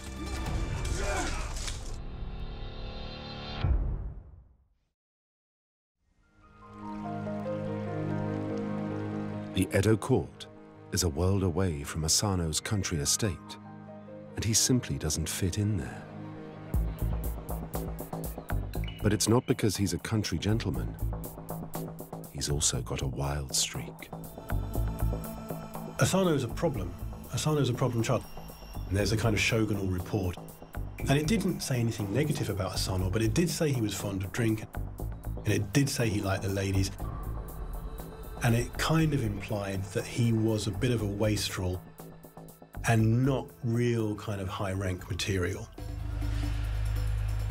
The shogun requires Asano to carry out certain official duties. But the prince doesn't have much of an idea of the correct courtly procedures. So the shogun appoints the bureaucrat Lord Kira to show him how to behave properly at court. Kira is the ultimate insider, and Asano is a complete outsider. It's a disaster waiting to happen. Kira doesn't have any real power. The only power he can exercise is being snide with people. And luckily for him, there's plenty of opportunity because he's in charge of explaining to these country bumpkins who've come out of nowhere how they're supposed to act in the shogun's palace. And Kira makes a point of showing his pupil just how much he has to learn. He rubs Asano's pride in the dirt and delights in showing him up during long, tedious lessons on correct behavior. Two personalities are immediately on a collision course that will have devastating consequences.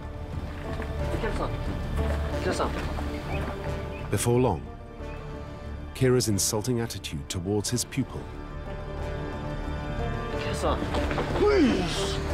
pushes Asano to the limits of his endurance. He was really treated as a country bumpkin. And in the end, he was so insulted that he just couldn't take any more. He just drew his sword and slashed at Kira. Kira!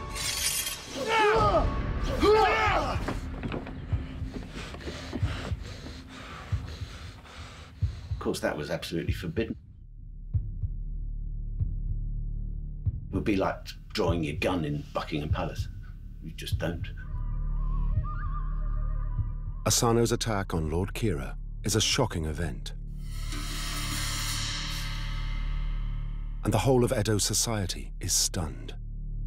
No one has ever done anything like it before in the shogun's palace. It would have been bad enough if he'd just drawn his sword. But to actually wound a minister of the government was unforgivable, really.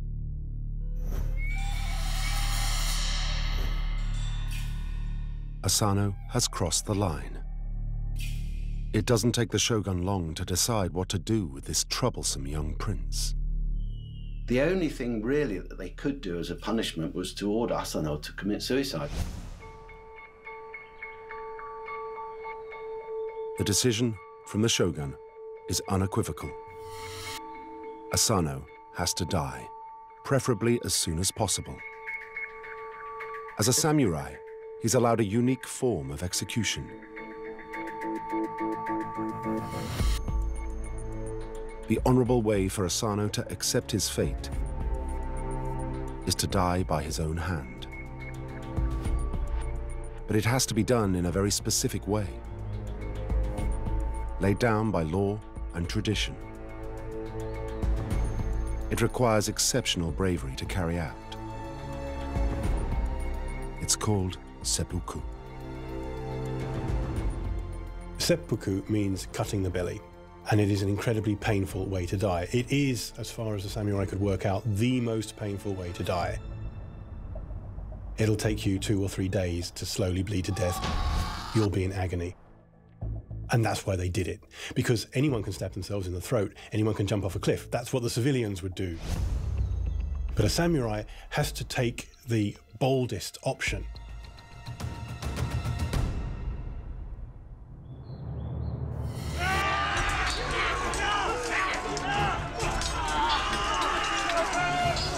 Seppuku originated in the heat of samurai warfare. Cutting your own throat or disemboweling yourself was a way of showing that you were not afraid of a painful death. It was the ultimate defiance. If you knew, you were being defeated. While battle is raging around them, the castle is on fire, if they were being defeated, they would simply accept their fate, take out a knife, and they would open up their bellies.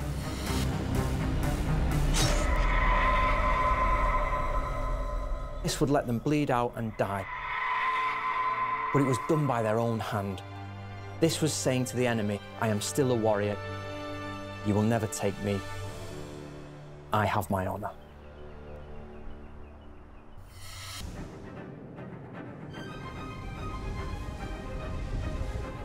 Asano may be dead, but the consequences reverberate far and wide. His country seat is at Akko, 400 miles away. It's a grand castle and substantial estate with hundreds of loyal samurai who have served Asano's family for generations.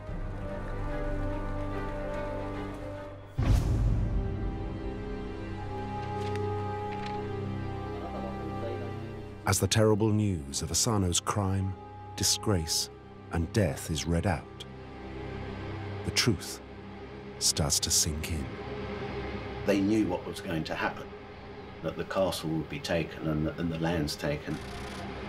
They would have no work, they'd have no leader, so their lives would be destroyed. Nearly 400 samurai, formerly under Asano's command, now have nowhere to go. They've lost their jobs and face a dramatic drop in status. The term for a leaderless samurai is a ronin, or a drifter. If you're a samurai and you lose your job, there's no labor exchange. No one's hiring. No one wants a samurai from a failed domain. You become cast adrift. You're flotsam and jetsam. You are ronin. You are a wave man.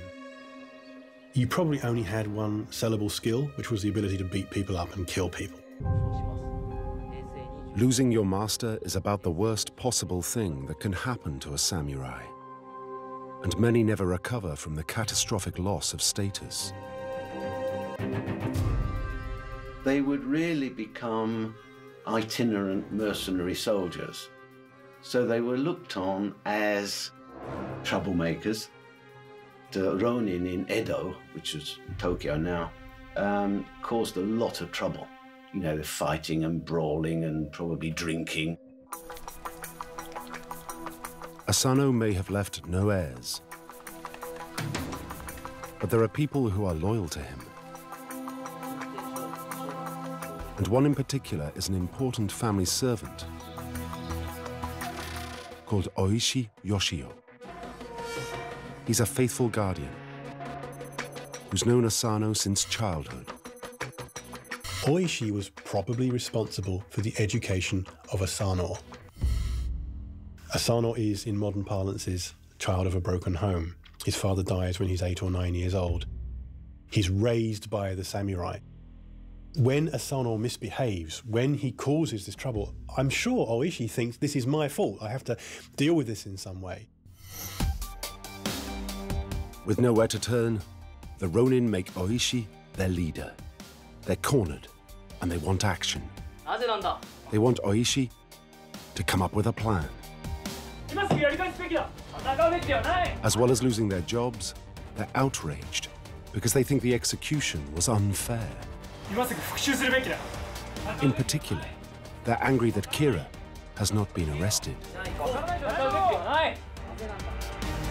In their eyes, Asano's death has all the hallmarks of an illegal killing.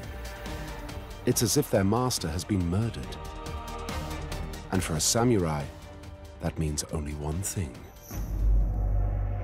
A samurai who does not take revenge is not a true samurai. He would be laughed upon. So what happens is, if a member of your family, usually a higher ranking member, is killed, it is your duty, if not the law, that you have to go and kill his murderer. So sometimes samurai could not even inherit their lands unless they avenged the death of their father. This could lead to years tracking down the murderer until you killed him. And when you did, you'd bring the head home in proof that you had committed revenge.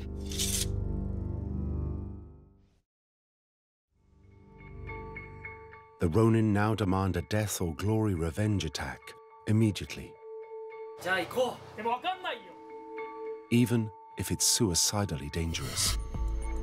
But Oishi knows that that is exactly what Kira and the Shogun are expecting. So he counsels caution.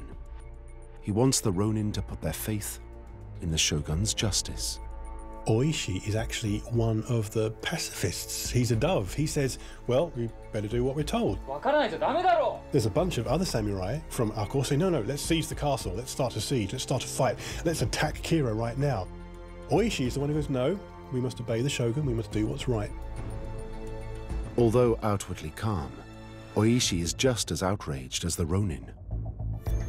But he wants justice more than revenge. He hopes Kira will be punished. That, at least, would mean some kind of fairness. And then comes the news Oishi had not been expecting. Kira is to be completely exonerated. It's only when Kira gets away with it, and when it's clear that there's no hope for them, that this vendetta officially begins.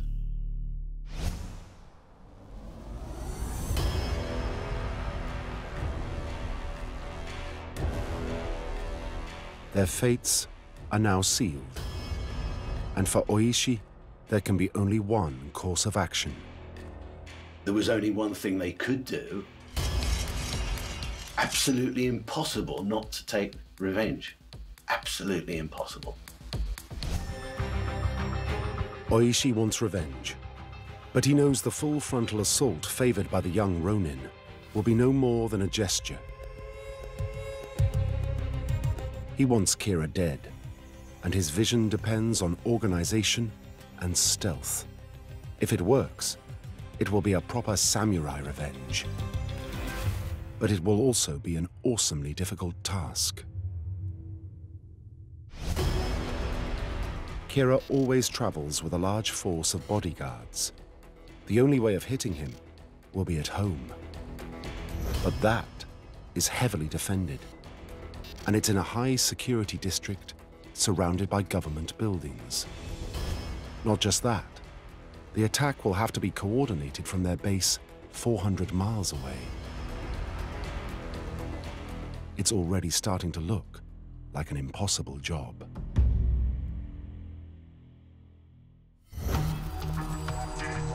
To make matters worse, Kira's agents track Oishi's every move, while Kira anxiously waits to see what he and his Ronin will do next. Will they launch a symbolic attack, or accept their downfall and live out their days as despised Ronin?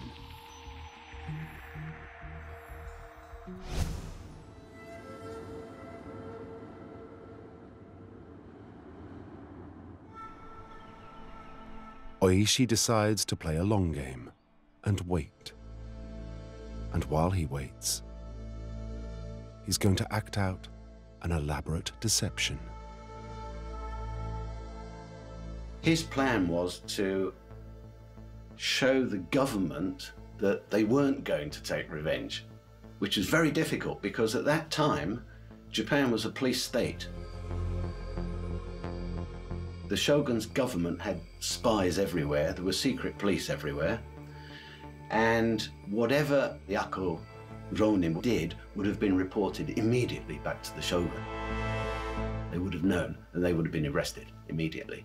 To throw Kira and the shogun's spies off the scent, Oishi pretends to do what Kira had hoped he would, and he gives up. He even pretends to let his life slide and goes to geisha houses, where he gets drunk. So the Ronin under Oishi started drinking and sort of dissolute life, which was clever, very clever, because they weren't those kind of people to start with. Complete change of character. And sure enough, Kira's spies report faithfully that Oishi appears to be a broken man. Gradually, Kira and his agents come to believe that Oishi is finished, and his men have dispersed.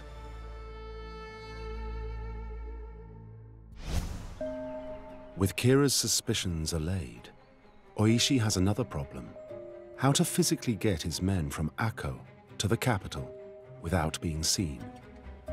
It seems an almost impossible task. So, in a classic maneuver of Special Forces deception, he instructs his men to go undercover and live ordinary lives as sleepers. They all disappeared. They scattered to the winds, secretly. More than 2 years pass, and gradually, the court at Edo forgets the dreadful business of Asano Naganori. As the winter of 1703 closes in, and the nights darken, Oishi senses that his plan is ready. The word goes out to the scattered sleeper units to make their way to Edo in secret it's time to kill Kira. As if on the eve of a mighty battle, each man dresses with the meticulous care and ritual precision of a samurai going into battle for his lord. And at the heart of the Ronin's preparations is the sword. A weapon of devastating ferocity. And samurai are the only class in Japanese society allowed to carry them. Over centuries of development, the sword of the samurai, or bushi, has become sharpened to a pinnacle of perfection unmatched anywhere. The Japanese sword is one of the wonders of the world. It's the best metalwork that has ever been made at any time in history, anywhere. The Japanese sword is the life of the bushi. That was his status, his culture, and his life, and his power. Because throughout Japanese history, the bushi and the sword has had complete control over the country. Using techniques unknown outside Japan, swordsmiths combine razor sharpness with near indestructible toughness. They take the concept of the sword to another level. Swords are designed to be made out of composite ingots of steel. So you have very hard steel for the edge, softer iron for the core, and medium hard steel for the sides and the back. And those different ingots of iron are all fused together, then hammered out into the whole blade, so that you get this artificially made composite steel structure. The curved shape of the samurai sword ensures every blow automatically incorporates a slicing action that dramatically ramps up its destructive power. It's a wonder of the samurai's world, a unique part of his armory, and central to who he is. When you pick up a Japanese sword, you can actually feel it. It's not just a piece of metal, it actually feels, it's almost alive. And you can feel the energy that's gone into making it, the skill, the design, the shape. The sword is a weapon. It's an absolutely lethal weapon, but it's a masterpiece of technology and art. But it's not just the technology that makes the sword such a powerful part of the samurai identity. Caring for it and ensuring its optimum effectiveness through constant sharpening and polishing is central to samurai training. It isn't so much a weapon as a way of martial life. Japanese swords required a certain degree of care in order to remain particularly sharp. Polishing your sword or keeping it always very sharp is very similar to the type of physical and mental training that as a samurai you have to go through in order to achieve the stillness of the mind and the maximum strength of your body.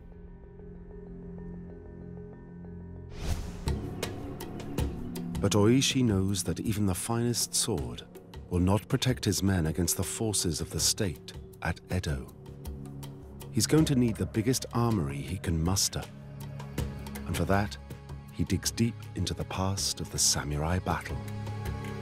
In the nitty-gritty of battle, they were far more likely to use spears, bows and arrows, axes, anything that came to hand. The Ronin go back to their roots and adopt long-forgotten techniques and weaponry of the medieval battlefield. They were behaving in an incredibly practical way, and they were behaving like real samurai, like people in the Middle Ages would have behaved. They were armed with odd weapons. They had spears, clubs. They had axes to smash down doors. They were incredibly practical tools. As well as weapons, the Ronin are going to need something else if they're to prevail in a full-scale assault. Traditional armor is world-class, combining lightness and flexibility with the capacity to take anything the battle can throw at it. If they can get hold of any, Oishi and his men will be well served by the armor of their grandfathers. It's mainly made up of steel with silk braiding holding it all together, and then it's covered in lacquer to protect it from the elements. It makes it a very mobile armor. You've got great dexterity, and so the speed of movement isn't limited. The arm on the outside is excellent, but on the inside is very vulnerable, and the same with the areas around the lower part of the body. Now, the strong dough, the body part is excellent, and also, of course, it's designed in such a way that you've still got plenty of movement left and right and forward and backwards. It's a fantastic balancing act. You've got protection on one side and mobility on the other. But when choosing their armor, the Ronin have a problem. After years of peace, few have any. And buying new armor, even if they can afford it, will be a major security giveaway. So many of the Ronin have to improvise. Their armour was made out of bits and pieces of scraps that they'd found, of firemen's helmets and kind of rags and bits of leather stuck together. Why did they do that? Because if you walk into the armour shop and say, I'd like 47 suits of samurai armour, please, it's going to set off a flag. Someone's going to be worried about that.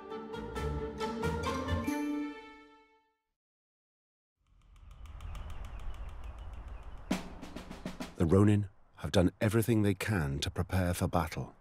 A band of fighters the kind of which Japan has never seen, and a mission unlike any other. And then Oishi has a breakthrough. His own intelligence sources have managed to get detailed information about Kira's house. They knew where his house was. They'd spied out the land. They knew the layout of the building. And then there's another problem. Before Oishi's men can get anywhere near Kira's house, they have to penetrate a huge and heavily defended perimeter wall. A Japanese house like that has a very strong wall, and quite a high wall. You're talking about heavy-duty defences. It's not like a modern house. No windows, no glass windows. So it is a mini castle. And even if they can get over the wall, the Ronin will not have the advantage of a surprise attack for very long. Moving through Kira's house undetected will be nearly impossible. The samurai house is designed to detect intruders. They didn't have electronic burglar alarms, but they had other ways of detecting intruders. The floor, or the way the mats, the tatami mats, are laid out in the house, is designed to detect footsteps. And then there's another problem. The house is full of secret hiding places to buy time for Kira to make good his escape. It makes a quick operation all the harder for Oishi's men. And time is critical, because nearby is a massive garrison of the Shogun's army. Any delay, and the Ronin will be wiped out very quickly. And Kira has his own security force permanently stationed inside the house compound as well. Once inside Kira's house, the Ronin will have minutes to find, seize, and execute Kira before backup troops arrive. It's all starting to look like a long shot at best. The time for waiting is over. The 47 Ronin must go in.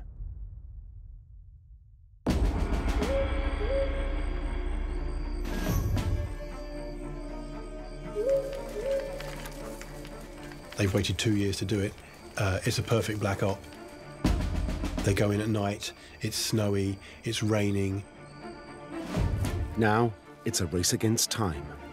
Oishi knows that as he closes in on his target, the Shogun's army will be summoned against him and his tiny band of men. The chances of being killed before they get to Kira are extremely high. Oishi now orders his men into action. Units steal forward through back streets and undergrowth, getting into position to take the compound. To stop neighbors raising the alarm when the attack starts, 2 units announce that the Ronin are on official business, and amazingly, it works. When they started the attack on the compound, some of the Ronin's job was to knock on the neighbours' doors and say, don't panic, nothing to worry about, go back to bed, it's just a vendetta. Because vendettas are actually legal, but there's a very strict set of regulations. What they wanted the neighbours to do was to say, oh, OK, the Shogun approves, we'll go back to bed. Oishi's next challenge is to get his men into the compound. In a double strategy, an attack force scales the walls of the perimeter, while a second unit takes the guards at the gates. They had people climb over the walls. There would have been guards inside, and there was a fight in the courtyard with the guards.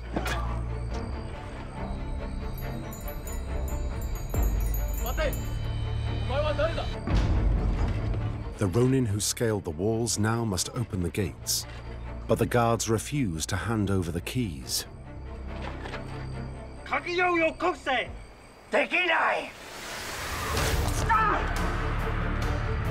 It's all adding time and attracting attention. The attack is already losing vital momentum. There's only one option. The locks need to be smashed.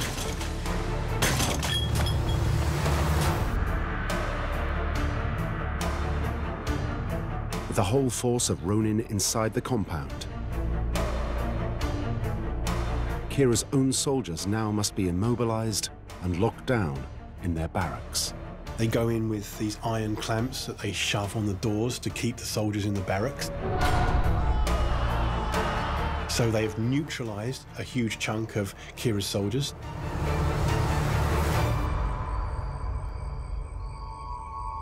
Now the Ronin need to take the house.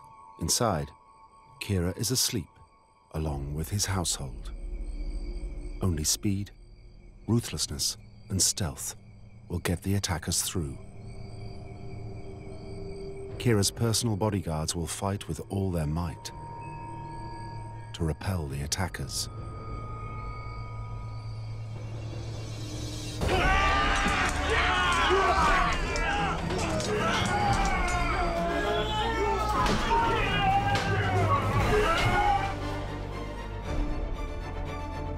While Kira scrambles to escape, the Ronin start a frantic search, spreading through the massive complex, knowing that at any minute, the might of the Japanese National Army might be summoned against them. Japanese house has very little furniture. Everything is stored in cupboards with sliding doors. So they would have had to fight their way through the house and open all the cupboards to see where he was hiding.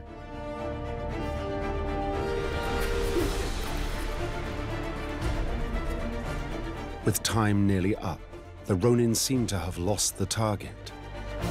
In a desperate measure, a unit of attackers is sent to check out one last possible hiding place. They didn't find him, so then they had to go outside and look around in the gardens. And it's in the gardens that Kira is found and seized. The moment that Oishi and his Ronin have waited for 2 long years has arrived.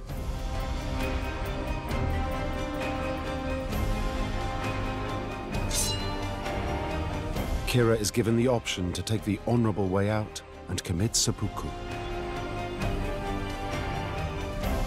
But he's too cowardly and must die a shameful death.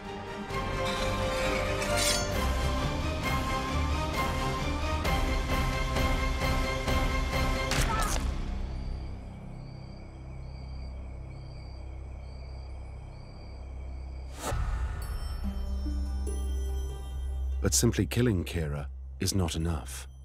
They have to prove and account for the kill. And once again, Oishi turns to time-honored samurai convention. The samurai are a cult of headhunters. They get rewarded for the types of head they bring back, the position and prestige of the head, or the amount of heads. Their entire honor system is based on the quality of the decapitated head that they come home with.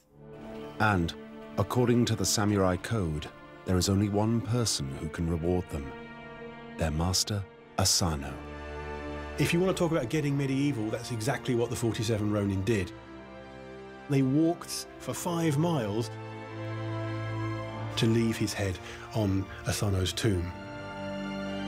That is an incredibly samurai thing to do.